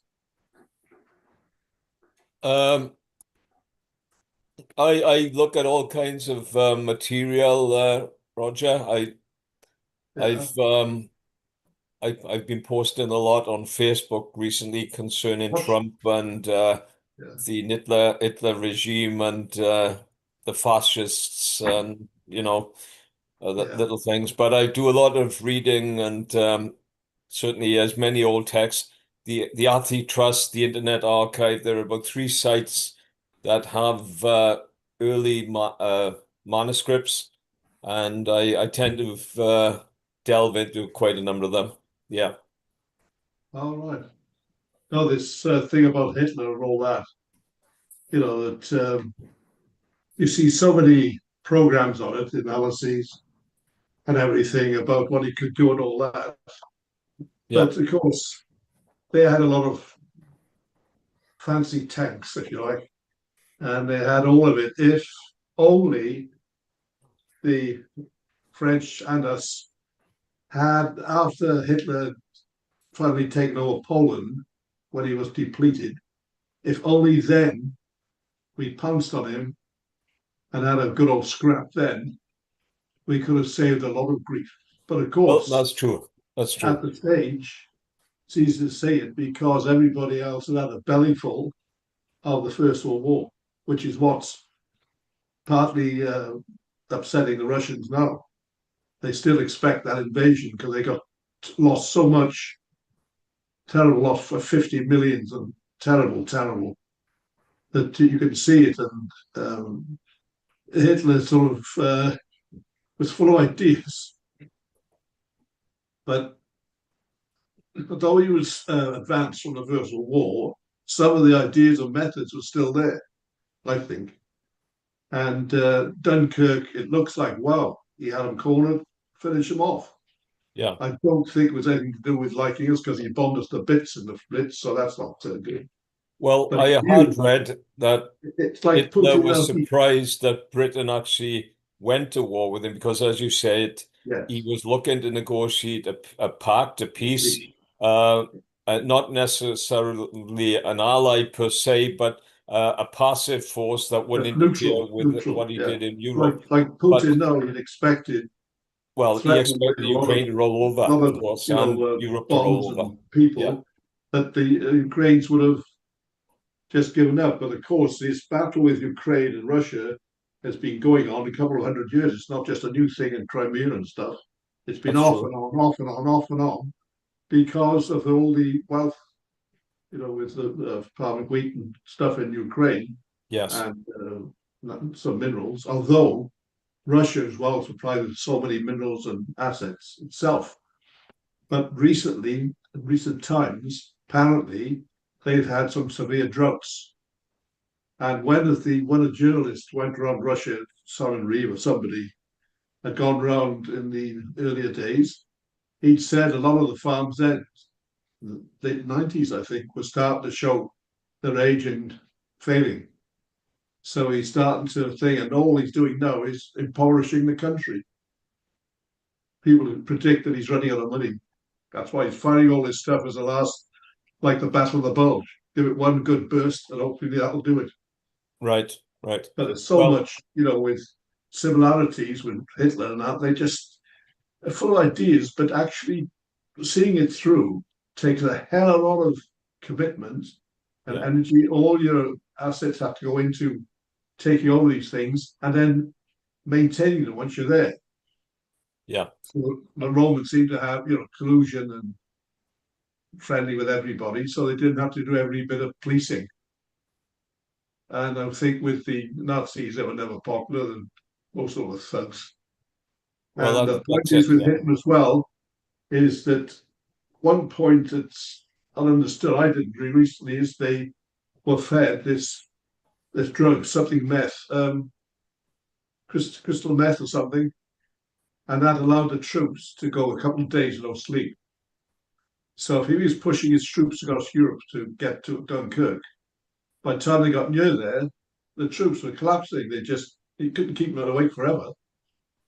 You know what I mean? So these great sort of push forward was a day or two, but not for a week or something. So all that went wrong. It was Well, crazy, crazy. Keitel was the Fantasy. general in charge of the Wehrmacht, the General Roman Army. Yeah. Keitel from about 1938 or 37 to 45 as the field marshal or whatever he was. But I think they were looking at the fact when the British troops got to Dunkirk, there was two choices. Negotiate with Britain. They didn't expect the British Navy and the people of Britain to provide small boats in order to excavate. They thought they had lots of time to hem these people in and either annihilate them if Britain didn't compromise and say, yeah, we'll sign a treaty, give us our boys back, and that's it. So they didn't anticipate that the British people could, in fact, with the Royal Navy and all the small boats, that they could actually excavate the British Expeditionary Force. And that really upset Hitler because one, he didn't want to go to war with Britain, and secondly, he didn't expect he'd lose his bargaining chip, which was Yeah. those 398,000 men. As he said in Mein Kampf, don't fight on more than one front. Right. In the end, he had D-Day, the Yes. Russian, and the Southern Europe. Three. Yes, yes. Well, when he turned on the Italians, of course, he turned on the Spanish. They weren't fighters. In some ways. So in fact, he had multiple wars at the same time, and they never worked. So that's it. Just collapsed from that point. Because the But Italians weren't fighters; they're great at music, performing things, but fighting, not them. I don't think their heart was in it. They didn't see the need, but Mussolini did. His little twerk, parading around like some sort of comedy well, character. you had this National Socialism and you had fascism, which went hand in hand. And of Yeah. course, and we have this in America today. You've got the rednecks, Yes. and when we say rednecks, the Ku Klux Klan, those people, they've never disappeared. They may have been forced to take the mask off, but the individuals in the US communities have still been there. And Yeah. there's still an anti-Negro, Black African, Native. There's even anti-Native Americans. So when you talk about the Native Indians, America should realize that they broke every treaty with the indigenous natives in that country. Yeah. And they're talking about coming to Canada. Well, the first thing we know what's going to happen is the reservations will shrink. Canada, at least through the British Empire, agreed with the indigenous peoples sovereignty to their own lands and have endorsed that and reinforced it. There've been some ripples, of course, but generally the Canadian attitude has been to work with the indigenous peoples. Whereas America was, well, let's move them off the land, let's kill them if they don't want to They're move. still doing things, steamroller over people. And steamroller them, exactly. Yeah, that's right. But so it makes you think. And I think sometimes it parallels with Putin now and Hitler. Yes. He the people, they didn't suffer. He's now pouring in stuff and getting poorer and making enemies everywhere. He's lost a lot of the advantages he gained with a lot of his intellectuals are gone. A lot of his contacts in the West and others has gone when the country was built. Yes. Building nicely, and not so many want his oil and stuff. So the oligarchs won't be happy. Yeah. So there could Well, be a weakness. actually, when we talk about oligarchs, Roger, first of all, Rome was built on oligarchs. There are a group of people, the ones who had the money, they had the wealth. They created the initial armies. There wasn't a Roman army. There were individual armies owned, led by the oligarchs, and they appointed generals, etc. That was the first thing. So in Russia, since the fall of Russia, you got to consider that Putin and the KGB must have had a black book on everybody in the country, including Roger. To manipulate everybody. So his oligarchs were his friends who said, "Yeah, you can have the oil, you can have the gas, you can have the food, etc., etc." We have the same problem in the United States where you've got 13 oligarchs control $2.2 trillion. Guys, we got to crack on. Yep, sounds good. Okay. Yeah, we don't want to hear about Roger's response because Roger's a bit annoying as it is. Right. What? Right. Yeah. Right, okay then, guys, get straight. I've realised that I got loads to get through. Flipping heck. Right, so what I was intimating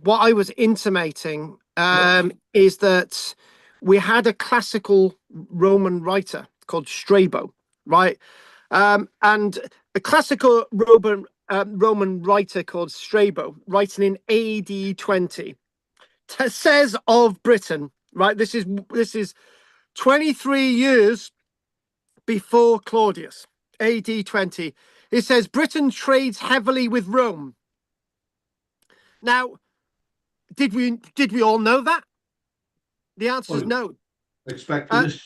But trade, if people Trabo's saying this, right? Somebody said to me it was Margaret, it was, well, if we believe somebody saying this, why don't we believe somebody saying that? And I thought, okay, that's a good point.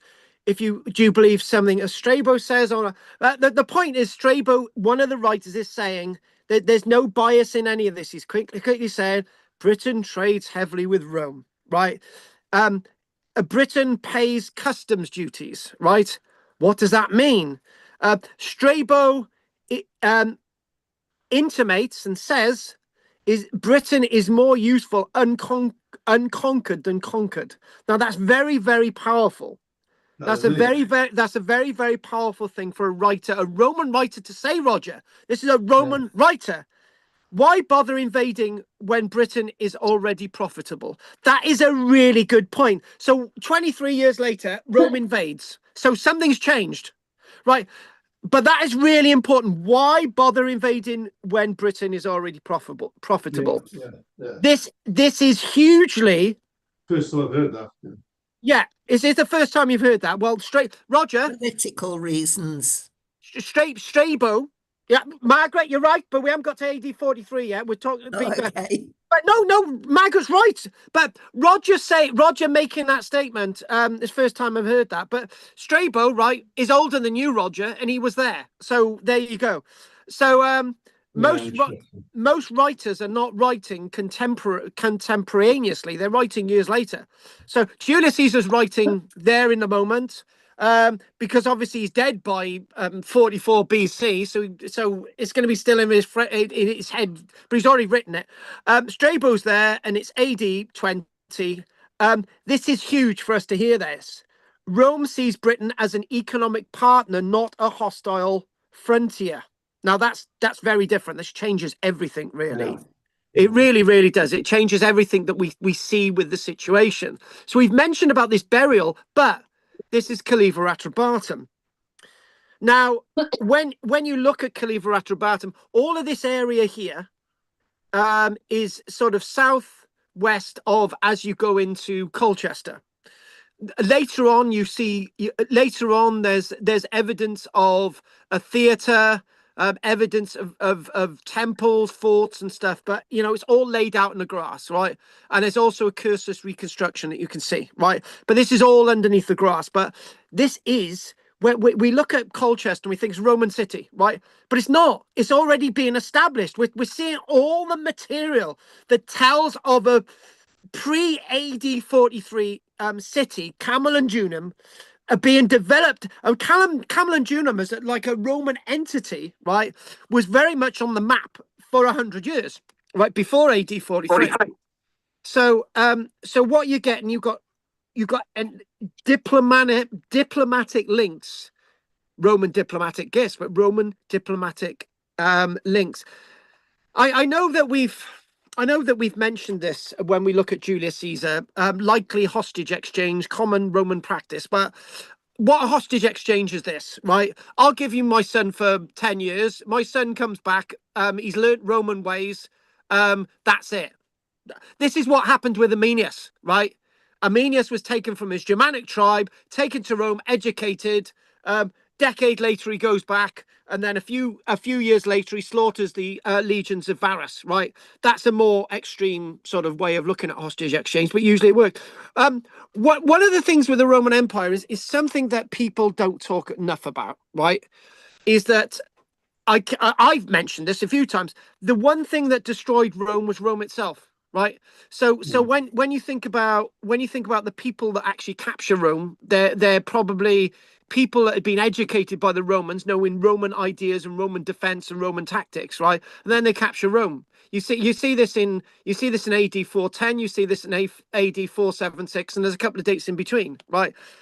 This hostage exchange thing isn't a slave exchange; it's a hostage exchange. Basically, we've got your son. Right, we're going to educate him. We're going to send him back 10 years later. Right. So everyone's. By the way, your son's being fed if he's a gannet, so that helps. So British kings sent sons to Rome, not just as hostages, but to be educated, to be Romanized. So when they come back, they're able to tell their dads, "Look, Dad, look at what's on the coins. Maybe Columbinus, you could have a coin like this," and that's what he did.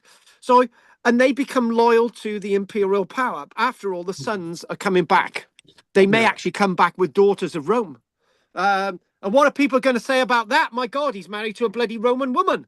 Right. So this is all that's happening. But this is, we don't want to see this, but it's happening. Okay. This sets up easy conquest later. But the big question is, was Rome planning to invade Rome? Was Rome planning to invade Britain all along? The answer is no. I don't think so.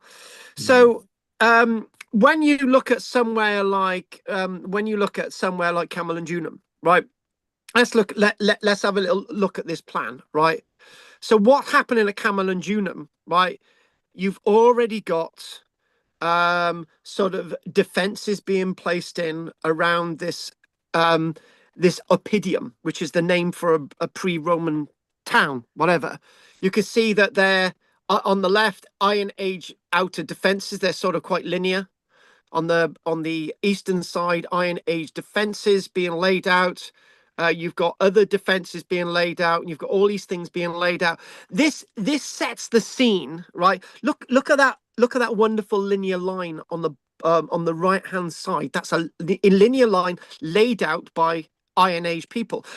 The problem is were Roman planners already over here? It's just basically saying, well, if you put that over there, you can do this and whatever, right?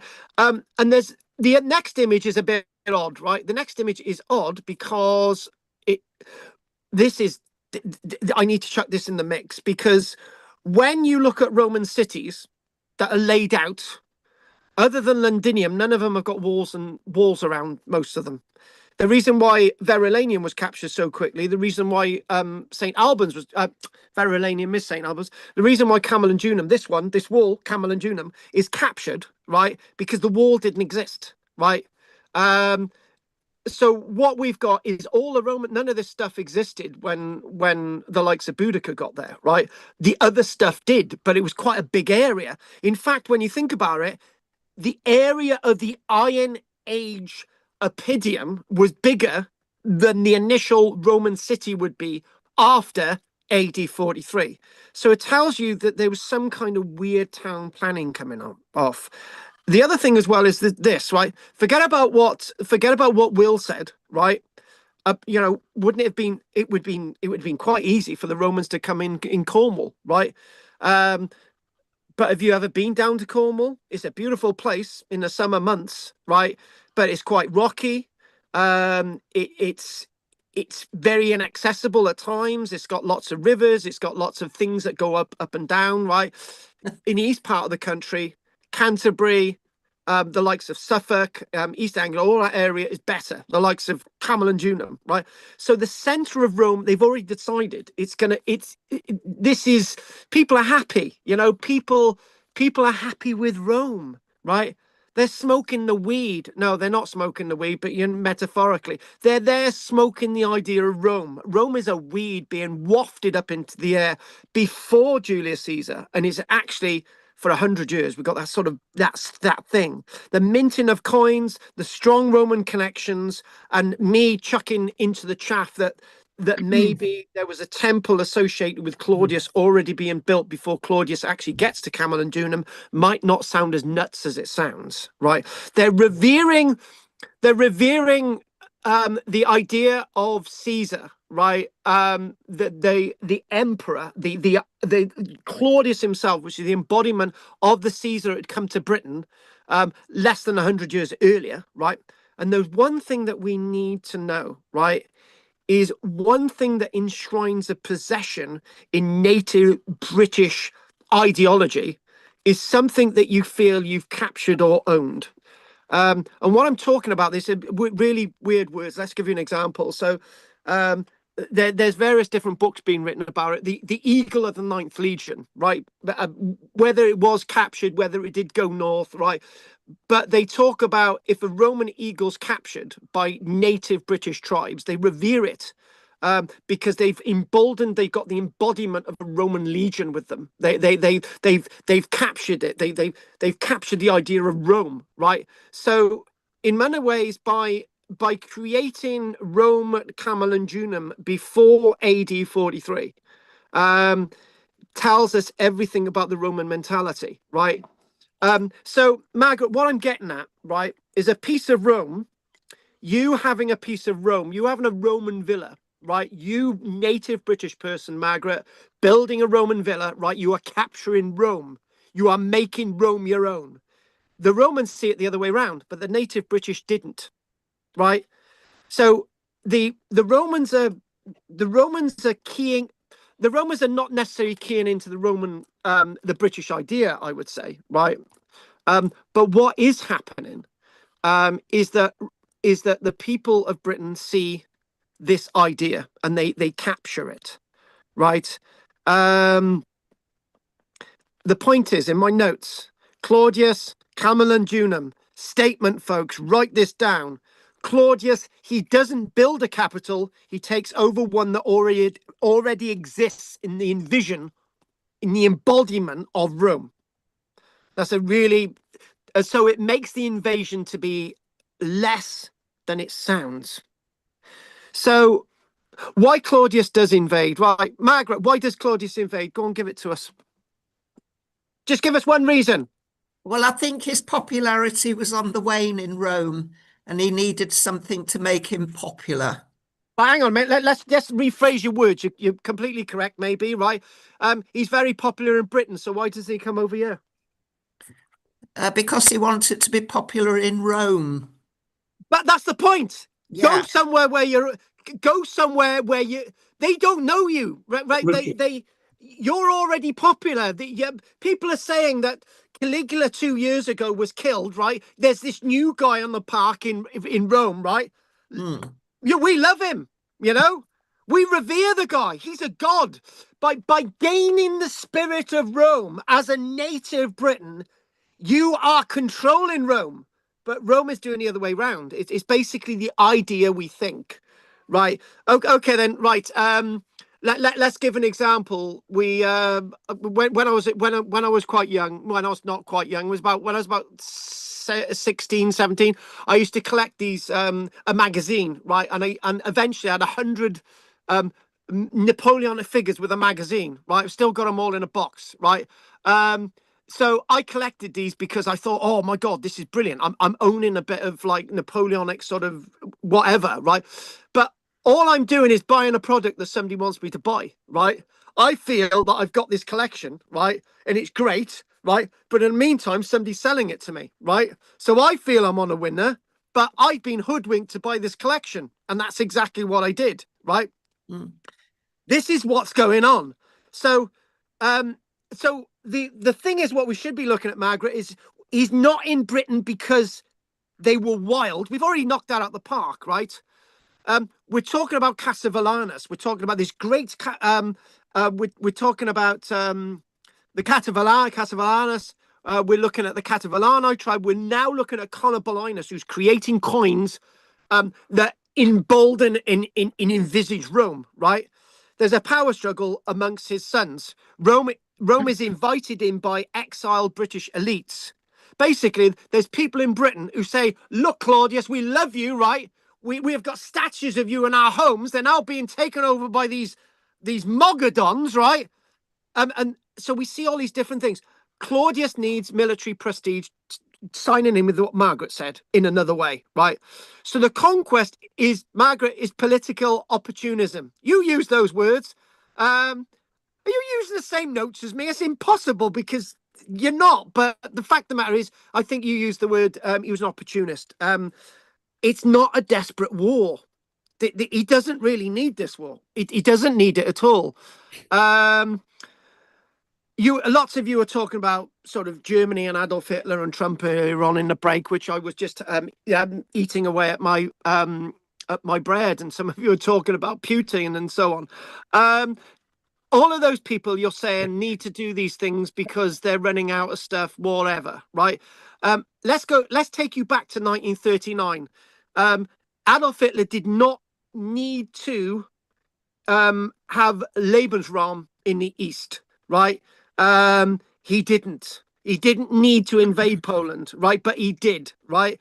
Yeah, I could argue that, right? But when he did, it was over. As soon as Adolf Hitler invaded Poland on the 1st of September, Germany was not going to win the Second World War. End of. I've done every scenario, right?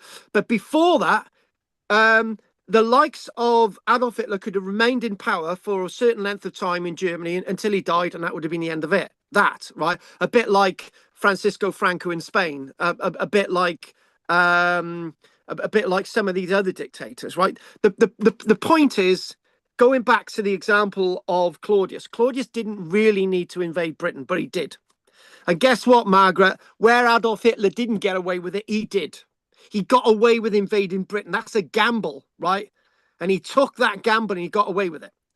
But he got away with it because he already had friends here. He had friends. The difference between Claudius and Adolf Hitler is Adolf Hitler didn't have friends in the East, right? Claudius did. That's the big difference. Look at it that way. So this is the takeaway thing that you need to take away from us today. This is the one paragraph you need to take away. Between Caesar and Claudius, Britain became Roman trade. Britain became Roman culture. Britain became Roman politics long before it became Rome in law. The only difference, Margaret, is law. That's the only difference. Now, the big question is, right? The big question is this was the other thing we wanted to ask tonight, right? This guy in front of us, right, is Claudius himself, right? There's his army, right? There's his army, and we then think about the wording on that coin, right? Caligula. However, did any other Roman emperors try to invade Britain before AD 43 other than Caligula, or attempt to do so, right? And when we think about all of this, okay, we think about these figures, right? And we think about this chain of the Roman world: Nero, Caligula, Tiberius, Octavian, the first sort of great Roman emperor, right? There he is, Octavian the first, and then we got Tiberius, and then we got Caligula, then we've got Claudius, and then we've got Nero. All these figures, it's looking great. It's looking great. However, right, let's answer that question. Who else? So Caligula did attempt something, but it was very Caligula. I don't agree with that sentence. I actually believe that Caligula did actually invade Britain, but that's for me to prove. Right. So here's a clean answer. Yes, Caligula attempted an invasion of Britain around AD 40, AD 39, but it never actually happened, or did it? That's for another day. Not doing that today. That's for another day for me to try and prove something, right? But there was another figure. There he is, Augustus. Augustus planned a full invasion of Britain. Augustus. Now, it then goes to the likes of thinking about Octavian. We've got AD 43, right? And then we've got Tiberius. So Octavian, we're looking at AD 9, right? But that's way by the wayside, right? Augustus planned invasions earlier, but never crossed.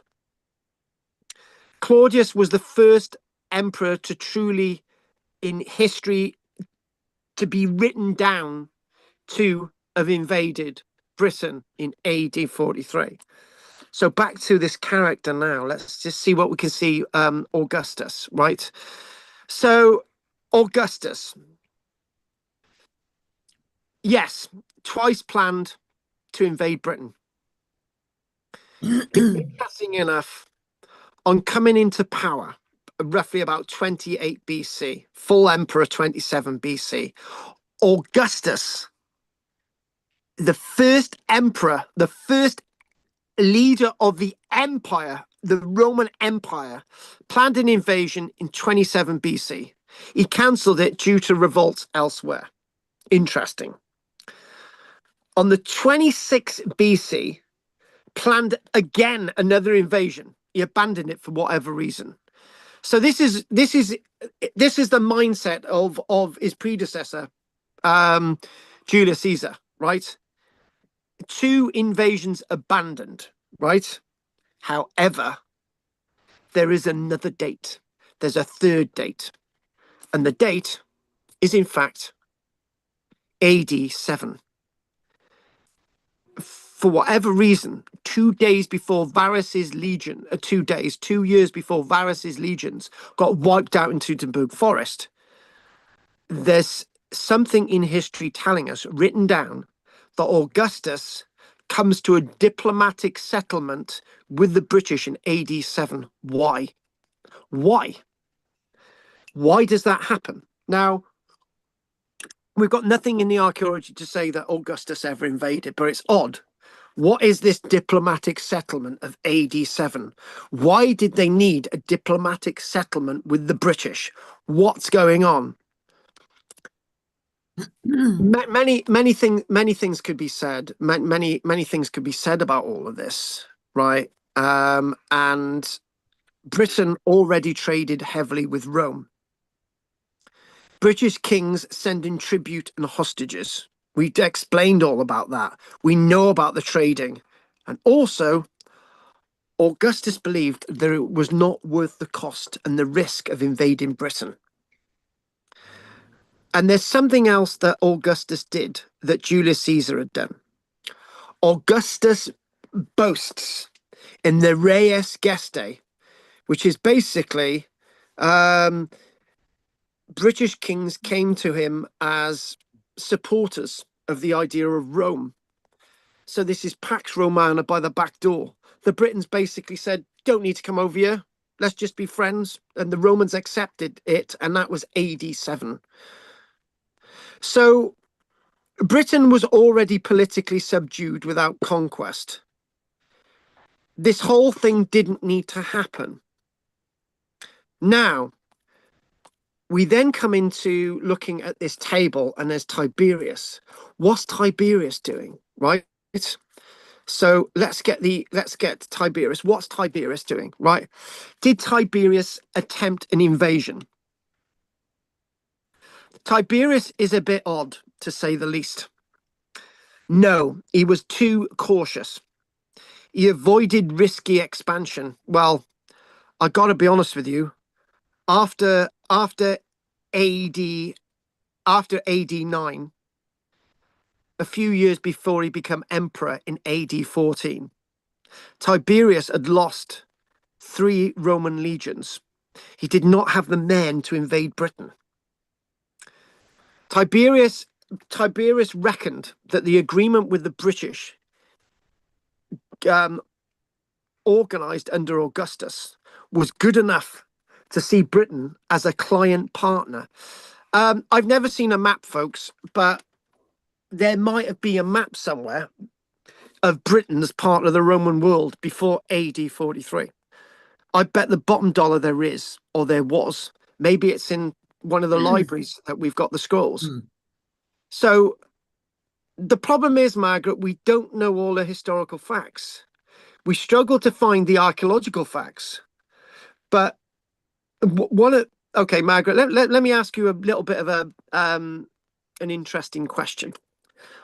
What's the most dominant Roman archaeological remains surviving in Britain? The Roman baths in Bath. No, that's not the answer. No, let's answer the question. What's the most predominant type of archaeological remains that survive in Britain from the Roman period? The most predominant remains. Come on. Roman coins. Oh, that, yes. No, remains. Walls. Walls, exactly. What did you say? Ice cream. Walls. Oh, walls. Ice cream. Hadrian's Wall, the Antonine Wall. Oh, yes, The yeah. Oh, thanks a lot for coming to that, Drina. You got this one today, right? The point is, if we're looking for evidence of anything going on between 54 BC and AD 43, and the Romans not building anything out of stone and military in Britain, it's going to be very difficult to find the evidence, right? But then we do have the evidence at Caliva Atrebatum. We do have the evidence at the likes of Colchester, right? It is there, right? But it's not military evidence. That's the difference, right? When we look at the Atrebatum, was that Silchester? Yes. Oh, right. Yeah. And guess what's at Silchester? Oh, some of the Roman most walls. adoring, sexy walls ever, right? Yeah. I tell you what, right? If it was before Michelle and I met Michelle, right, and I was going on a date with another woman around, I would have just gone off and left the other woman and just gone looking around the walls. That's how. Yeah, women don't like this. When did they build Aqua Sulis? Oh, Aqua Sulis is based. Oh my God! Somebody was asking this the other day. They were talking on my channel. They were talking about which what other Roman gods were sort of deified in Britain other than Mithras. And I said, you got Sulis, you got Nodin at Lydney. You know, there's lots of them, right? Even Christianity is bloody a cult sort of pagan religion initially in Britain, right? Aqua Sulis develops not long after the Romans start to develop the landscape, but it's very likely that I'll tell you a little bit of a clue, right? When let's move the image, right? I'll tell you a bit of a clue. When I had a group of archaeology chemistry students going around Bath, right? I was told under no terms not to tell them anything other than that was in the booklet. And one of my group told them to piss off because they wanted to listen to me and they were not impressed, right? And then they lined them all up against a wall, gave them headphones and a tape and said, any of you who listens to anything other than what's on this tape, we're going to ask you to leave, right? Because you were there, Roger, yeah? Yes, I remember seeing it. One young woman was there and a guy trying to tell us that's the rule, you must do it or leave. And you took it wrong. And none of us took any notice of that after the bloody after I closed the gallery in the museum because one of my guys I thought was having a heart attack, so I had to close the gallery in the museum, right? That actually happened, Roger, didn't it? Yes, we thought he had as well. We did. He was lying on the ground. I had to get members of the public said, right, go and get museum staff, right? I need somebody at that door to keep the gallery closed. That door, right? I don't want anyone seeing this, right? The answer was, you said, you can tell people things as you talk to friends. So it wasn't a lecture, it was just chatting to friends as you're going around. That's how you got round it. Exactly. I did. I had more friends that day. That day I had loads of friends, including one who I thought was dying. But anyway, the point is with this, if you look into what the other history with Bath is, and you see that they were developing something before the Romans, that they knew about the hot water. The native Britons were doing something. And that's an important point. We see that, for example, at the Taff's Wells site. Taff Wells. No, it's Taft's well. Don't put the S on the end, but there is another well in Taft's Wells. It's likely that there was a native link to do with Taft's Wells, the other Roman thermal spring in Britain, other than Buxton. And we know there's something going on there before the Roman period. So the answer is that they did something and they took on a local god. It wasn't a Roman god that was attributed to, it was a local god. So it's Pax Romana, right? So anyway, back to this point. My God, it's 9:23. I've still got a bit to go, Roger. Shut up, you two. Stop arguing. Anyway, so basically, he was too cautious. You had the client king system. Britain under Tiberius. Now, listen to these words. Britain under Tiberius. Hang on a minute. He didn't even... What? What's going on here? Britain under Tiberius. Trade continued. Diplomatic control maintained. What? No military expedition planned because it wasn't needed. Right now, I need to really do some research in the next few weeks. Right, I need to find something that tells me that Caligula came over to Britain. Right, I'm struggling on this one. Right. So the question is, we'll do what my notes tell me. Right, did Caligula try to invade Britain? Right. Yes, kind of. And this is the famous episode. Right. The invasion that wasn't. Okay. Now, remember, Caligula was a nut job, right? Except, on the other hand, Caligula built a Roman fort on the northern coast of a large, massive legionary site on the northern coast of France. For what reason? And he built harbours on the northern coast of France to invade Britain, right? Caligula, in his less than 5 years as emperor, did massive things in Britain. Really, really did, until he was assassinated in AD 41. So this is what the official story says. Not my story, by the way, but we'll do the official story, right? There he is. Oh, doesn't he look lovely? Oh, I'd love to give him a kiss on the cheek. Oh, sweetie. Anyway, AD 40, the invasion that wasn't. And he swung both ways as well, apparently. Ancient sources, Suetonius, and Cassius Dio say, and these were written years later, Caligula assembled an army on the Channel coast, ordered troops in battle formation, then commanded them to collect seashells. He declared them spoils of the sea.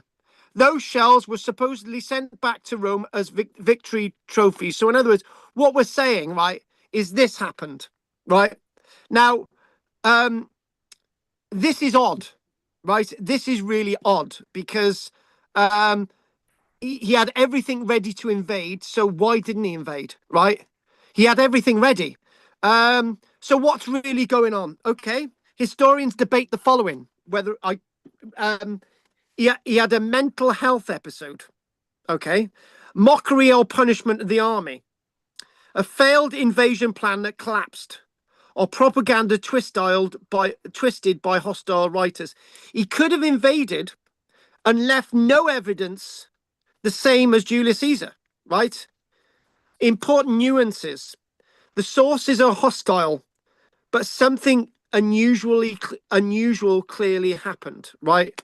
So the writers want to discourage, usurp anything that Caligula did, right?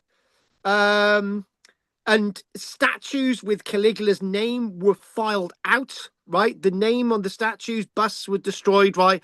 They wanted Claudius to be the one to be the new emperor, right? Claudius was a blithering wreck. What is certain, troops were mobilized. Caligula did this, that's a fact. Britain was the intended target, fact.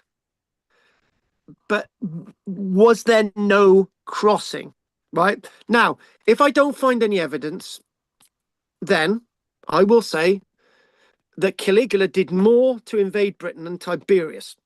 Caligula did more to invade Britain than Augustus. And I'm going to say it. Claudius did more to invade Julius Caesar and more to invade Britain than Julius Caesar. Sorry, easy there. Caligula did more to invade Britain than Julius Caesar, and Caligula did more to invade Britain than Claudius, because Caligula had all the infrastructure in place. None of the others did. So it's a bit odd that nothing happened. He did more than any of the emperors to invade Britain. Anyway, we're going to leave that for another day, right? We'll leave that for another day because we're going to come on to that. I'm going to see if I can find something. Right, we're nearly at the end, folks.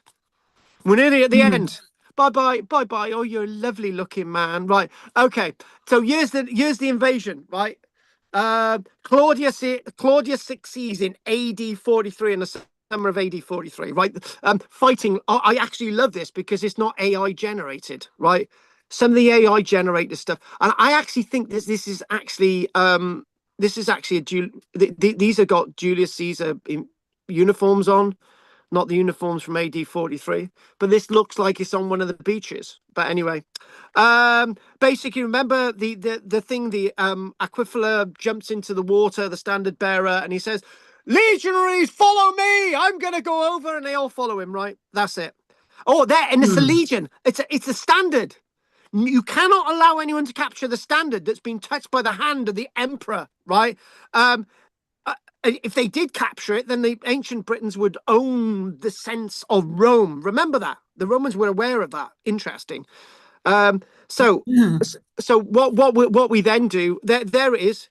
And if you can remember, I do believe this may be very similar to one on the Constantine, the Arch of Constantine, I think it is. Anyway, in Rome, which was built in AD 337. Anyway, back to this. Back to this. You can look at this in different ways, right? I used this image earlier on for Julius Caesar retreating. This is an AI generated one, but anyway. So Claudius needed legitimacy, right? That was probably Aulus Plautius and Vespasian behind him. Not. There's nowhere, the likes of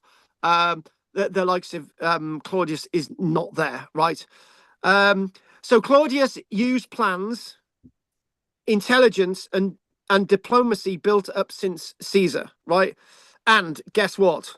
Claudius used the military bases and the harbors that Caligula had constructed. So everything that Caligula did, Claudius took away the glory, right? I don't like the underdog being kicked, right? You should know that. So Britain already economically and politically tied to Rome. Internal British instability after Conobolinus' death and the Cativalani. Claudius didn't invent the invasion. He finally pulled the trigger on a century-old plan. So in other words, all he did, it's like it's like anybody, right? There is one question about all this, right? Did Claudius pull any triggers? Caligula was stabbed. He was quivering behind a curtain, and somebody come on and said, "Come on, Claudius, you can become emperor." This was not a man who's going to make decisions. So you can think that Claudius is the big I am, but he's not. So don't think Claudius as this god.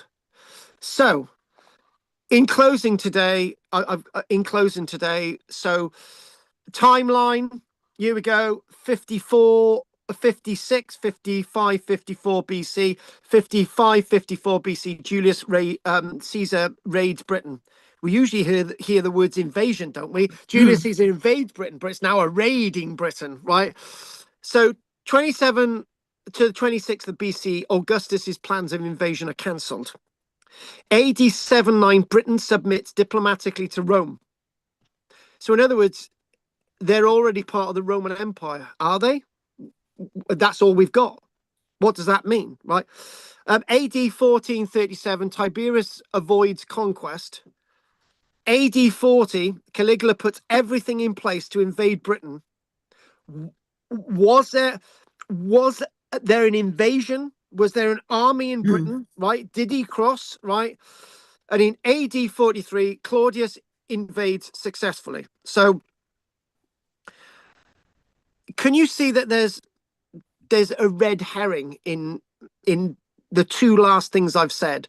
AD 40, Caligula assembles army, no crossing, and AD 43, Claudius invades successfully, right?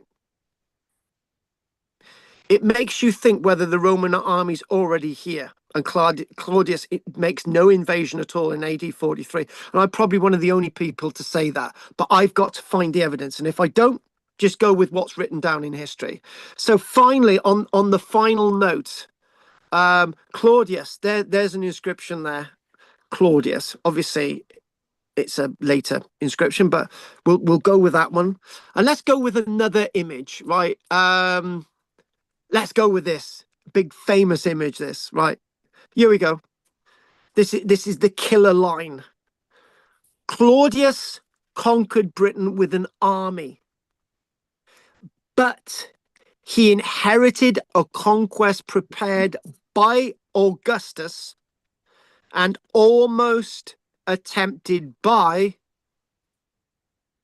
Caligula.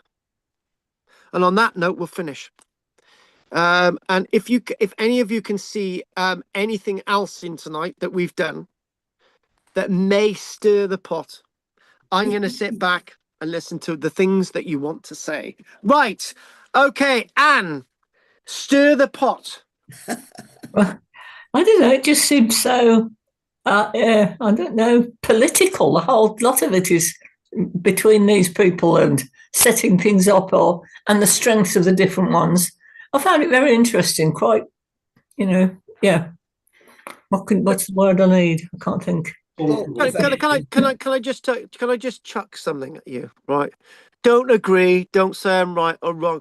But do you see the Caligula thing a little bit suspicious? Do you think that if he's done everything, what's happening there? Just chuck something out. Can I jump in because I'm going to go in a minute?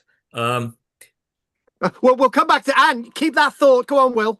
Julius Caesar took British back to Gaul to help the fight against the Gauls in 54 BC. Octavius had problems throughout the empire and had to fight on several fronts. Caligula was a weak leader and a bit demented, and he may have prepared the invasion, but it was all about greed in the sense that Britain was sending tribute to Rome, except people said, well, there's more in Britain. We're only getting 10%. Why don't we get 50% or 70% or 80%? Claudius, when he took power, actually, you say Claudius. I believe in the film I, Claudius, the BBC series. Claudius was a very smart individual. Hang on, very smart individual. He'd survived for 20 years under the shadow of Augustus, and he actually was able to reign for 10 years, so that must count for something. In fact, it was the same point. The treasury was depleted. They needed more funds. They had the army available. They were up in the northern regions of Gaul, and Britain was an ideal place because they knew that Britain had wealth. And I think that was part of the push to get them in. The fact they went in with the army with guns blazing, they said, well, we're going to go in, we're going to take whatever. They knew the British would fight them. The Britons, not the British, the Britons would fight them. But in fact, he said, we're going to go and get all that money. We're going to top the treasury up, and then we're going to be able to fight the rest of the empire and keep what we've got. That's me. Okay, I've got to go. All right then. Okay. Anyway, thanks for that, Will. Thank you for that. Thanks. Have a good one, everyone. We'll talk. Have a good one. Now we're going to go back to Anne. Thank you very much. See you soon, Will. Right, Anne, your point. After that, I'm not sure I can follow Will. But I You don't need to. You don't need to. Let's have yours. When you shown that Caligula had set all this up and done all this ready to invade or whatever, there must have been, as you were saying, a reason not to, because he left it for someone else to do. In a sense, he'd set it all up, did not actually take action. When you feel he must have, while he was setting it up, he had to have a reason to be setting it up and then a reason not to. I just feel... Does the word kingmaker ring a bell? Well, yes, but why would he want? Yeah, why would he? Want to make somebody else a king when he was on the way, getting it set up. Yeah. Maybe his troops were not backing him up. Maybe they thought he wasn't a good leader. Hang on, keep that there a minute. Have you finished, Dan? Yeah. Right, you to Margaret, to you, right? Right, okay then. There's one problem with your statement, right? The people who built the fort, right, were the Roman legionaries and the auxiliaries. The people who built the harbour were his troops, right? Yeah. So not to slap you across the face and say you're completely wrong. What you've said is valid, but then again, what else do you mean by that? Well, it is documented, as you say, whether it's true or not, we don't know, that he was mentally ill and maybe he was asking them to do strange things and they thought, no, this isn't on. Yes, and we need to look at that again. Anything else, Margaret? There was something, I can't remember what it was. I should imagine the Romans would have appeared very glamorous, you know, the way they were dressed, a little bit like the Americans coming over during the war. You know, we'd seen the movies, we'd heard about them, they seemed very glamorous, and we became very Americanized. So I see similarities in a way. I mean, the Americans didn't come over with troops and try and take us over, but they did with their culture. Have you been watching too much at Pompeii? Probably. Frankie Howard, was it Frankie Howard? Yeah, and he goes, come over here, Ivy. Okay, thank you for that, Margaret. Thank you. Talking about Ivy, Drina. It seems to me that all of the invasions, maybe apart from Julius Caesar, they were all pretend invasions. Just the face gives them a good thing. Yeah, maybe Julius Caesar's invasion was a pretend invasion anyway, because it's like it doesn't really make sense. It's like it's when you. This is not going to sound fair. We don't really have the evidence, but it's like the Vikings going to North America. They go there and they leave. You know, it's like it's not really that's probably not a sound statement, but you know what I'm trying to say. There seems to be something quite wobbly about the whole British thing, and there's something seems to be very political, like you've said, and set up, and it's very difficult to get to the nub. But hopefully we can get to little bits of the nub of this, and we'll see where we go.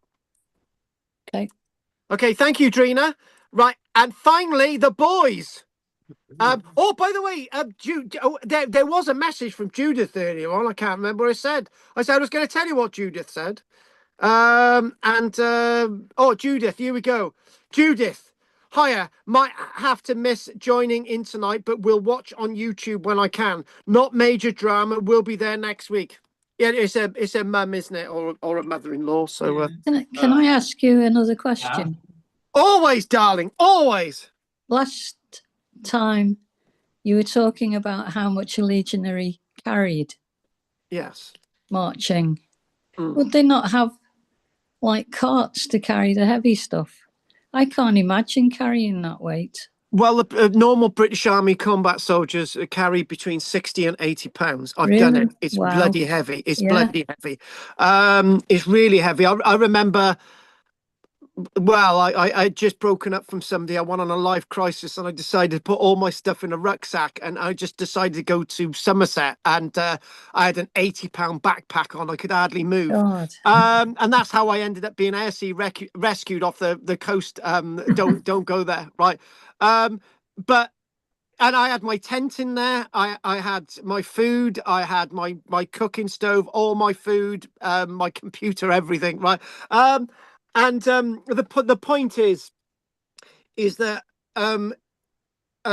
you can't be reliant upon backup, right? And it with a modern army in Afghanistan, for example, these soldiers had to carry everything they had, right? And it was the same as Iraq and all these other things. So but the thing is, if you're going through landscapes that are marshy, and it's like the Teutoburg Forest, you've got to send 3 legions through the Teutoburg Forest, right? And some of the legata and the centurions had their wives with them and their families that were all slaughtered, right? Who knows why? The point is that they were going through so narrow trackways and pathways. They didn't have the carts and stuff, right? So they had to carry everything, right? And Arminius knew this. And eventually he knew that the Roman military war machine will run out of everything it needs because they're carrying it all. So you can look at that one way or another. But what was the typical width of a Roman road? Didn't they build them to accommodate a cart? Yeah, 2 carts. Yeah, they did, but obviously the roads weren't built at that time. Except we got lots of trackways and things that do exist, but these are quite narrow affairs. And we obviously know that there's carts and wagons and all sorts of things in Britain 1,000 years before. But a marching army needs to be able to march with what it's got, and you eat off the land and all these other things. So yeah, it's difficult. Not to mention elephants. We're not going on with elephants today. Leave it. Leave it. Thank you. We can't get an elephant on a coracle. It's not happening. So Sumatran tiny little elephants you can, right? Or I'm my little goat. He's got a little. He's like this. He's like this. Yeah. So anyway, Andy, what were you going to say? I think Claudius was quite smart. So there's several reasons why I think he went to Britain. And one was, if you look at the kind of recent past of Rome, it wasn't very good and it was very unstable. So he needed to stabilize it. So he needed to occupy the forces doing things. Yes. And he'd also got all the plans set up to invade Britain already there, with a nation of well, not a nation because it didn't really exist, with local people already trading and knowing the Romans and accepting them and paying whatever to them. So they're not going to fight anyway. So it's going to be a doddle. So I think he just thought, right, we can do this. It's dead easy. They won't put up a fight. We can just expand into there, fill up our coffers, keep everyone occupied. And I think he was smart enough to realize that there was a golden opportunity there and just took it. And it was already set up for him. It was already set up. Money was in the bank. Yeah. You've been watching too much Life of Brian. It's a doddle. What do you mean it's a doddle? It's a very nasty He's death. A very naughty boy. He's a very naughty boy, right? Yeah, I can see that. Yeah, it was a golden opportunity. Yeah, it's 100 years. It's 100 years of developing this land, and it's there. And knowledge about it too. Yeah. Well, yeah, exactly. A lot of knowledge. A lot. And it would be interesting to see that map, AD 7, whether it was actually part of the Roman world at that point. So, right, Roger, anything else, Andy? And we'll do that's it, thank you. Yeah, well, I think a lot of it was the Romans went to places because they could get something out of it. And what I'd seen was that they wanted Britain to feed their armies in Europe because they had a lot of trouble with Gauls and the rest. And Anne was saying there was something else going on, and it was trouble where they were. So you couldn't just march off. They wanted everything they could to control it. And they were trading with us at the time. And I think they came through to boost the amount of corn and stuff to feed their armies, to take care of Europe, consolidate what they had, not lose it. And of course, as the other side of it, the minerals. They're always after lead, all that piping stuff, gold and silver, copper. So there were interesting deposits there. So I think coming over meant they were on the spot and they could get better deals and more things regularly. It's okay having deals when people happen to want to trade with you, but they needed a regular supply, a big supply of all its grains and stuff to keep the army going and to sort Europe out because it's unstable. Assuming, as we were saying, Claudius was all there. He wasn't put off by anything mentally or anything like this. The amount of work involved, finances, the rest of it to get it together, because they had to make ships, all sorts of things to come across, not just harbours. So there's a lot going on. So assuming that was okay, who knows? Very often they have to make sure that they were okay. I'm okay, Jack. So they were always interested when they invaded in what they could get out of it. And a lot of it was minerals, metals, and grain and stuff. And I think that was the big driver in a lot of it. All things, as we said, we don't really know other things going on there in Europe. I was mentioning it could be reasons. There are, of course, reasons why they didn't. They didn't have to, but they perhaps a growing army, more and more grain and foodstuffs and anything else maybe to keep it all going on top of what they could do in the continent in France. So I think that's a lot to do with it. They were there because they could get something out of it. That was it, because otherwise, why parade around here? They've got to Barry Beach or something or whatever. Well, they probably got to be a very good reason, assuming there was nothing going on with some of the tribes with a pact to consolidate and gain something. Because if you gain more and more, did big things in Europe, there was this triumph thing, march, and you get richer and famous. There's always that behind it, remember. You wonder how we would have been if the Romans hadn't invaded. What would we have been like? It's likely that nothing.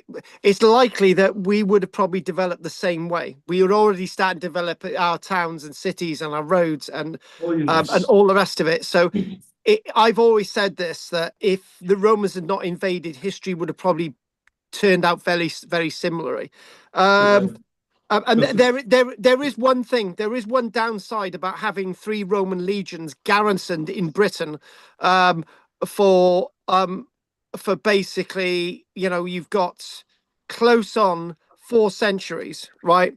If you think a Roman soldier earns 1 denarii a day, right? That's a bog standard Roman soldier. That's I've worked this out for over a year. That's over 13 million denarii a year plus all the supplies, and that's 1 denarii for a Roman soldier. That doesn't include the centurions, the legata, right? With all the supplies, everything. So you're talking a lot of money to keep the Roman army here, right? That's right. That is the one downside of everything that you said, Roger. And it's one upside of not invading in the first place, because of the fact that you don't have to pay those wages. So with all that said, it's all very, very relevant, right? I know Andy's... I know Andy's just gone off into the other room, so we'll wait for a minute. So anyone else got... Anyone's got... Oh, you're not going to wait for Andy? Oh, you horrible man, you, Roger. Well, there he is. He's back. Andy. Bandy, he's there. He's there. See you, Anne. Hang on a minute, he's Bye. getting his mic on. You can at least let him to say goodbye. See you all. Take care. Bye. Bye, He's Roger. off now, our Roger Because is. there's so much going on here. It's fascinating, right? All right then. It opened up some doors for me. Good. Okay, Right, then. anyone else got anything? Well, Roger's going now a sec, so good night, Yeah. Roger. Anything else that anyone else wants to say? No. No. Yeah, they thank go. you. Andy, Gina, what's that? What's that, Andy? No, just say no, thank you. I have to feed the cat. Sorry. No. Yeah, the cats haven't been happy the past day because they haven't had their munchies. So, and then they get their munchies. They're quite happy.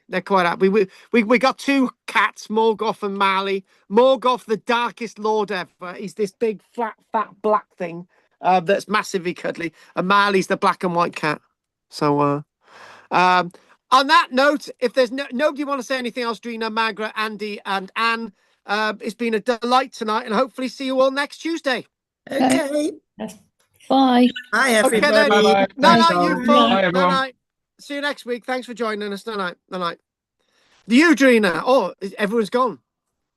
My God, that was quick. 9:53. Anyone who's joined us online today, thank you for joining me tonight. And don't forget to like and subscribe. I've got to get to Barry tonight because I'm being seen by the doctor in the morning. So it's getting very sort of. I'm not scratching it with this. It's just sort of. It feels like. Bloody hell! It feels like sandpaper. It's terrible. That's it tonight. Anyway, I'm just going to look at the chat box, and it's really weird, my classes these days. We used to have a lot of stuff in the chat box, but just double checking just in case there was. So, right, so you go, nothing in that chat box. 1, 2, 3, 4, 5, 6, 7, 8, 9, 10, 11, 12, 13, 14, 15, 16, 17, 18, 19, 20, and that window gone. Okay, diolch yn fawr i chi. Amor chi, nos da. I'm on tomorrow night, live at 7:10. So come and join us Wednesday. Diolch yn fawr i chi, nos da. And apparently, we're not supposed to be saying amor o hyd anymore. So diolch yn fawr i chi. Gwelwch chi eto. Ac dosbarth yn yr dydd Mercher. Diolch yn fawr i chi. Nos da.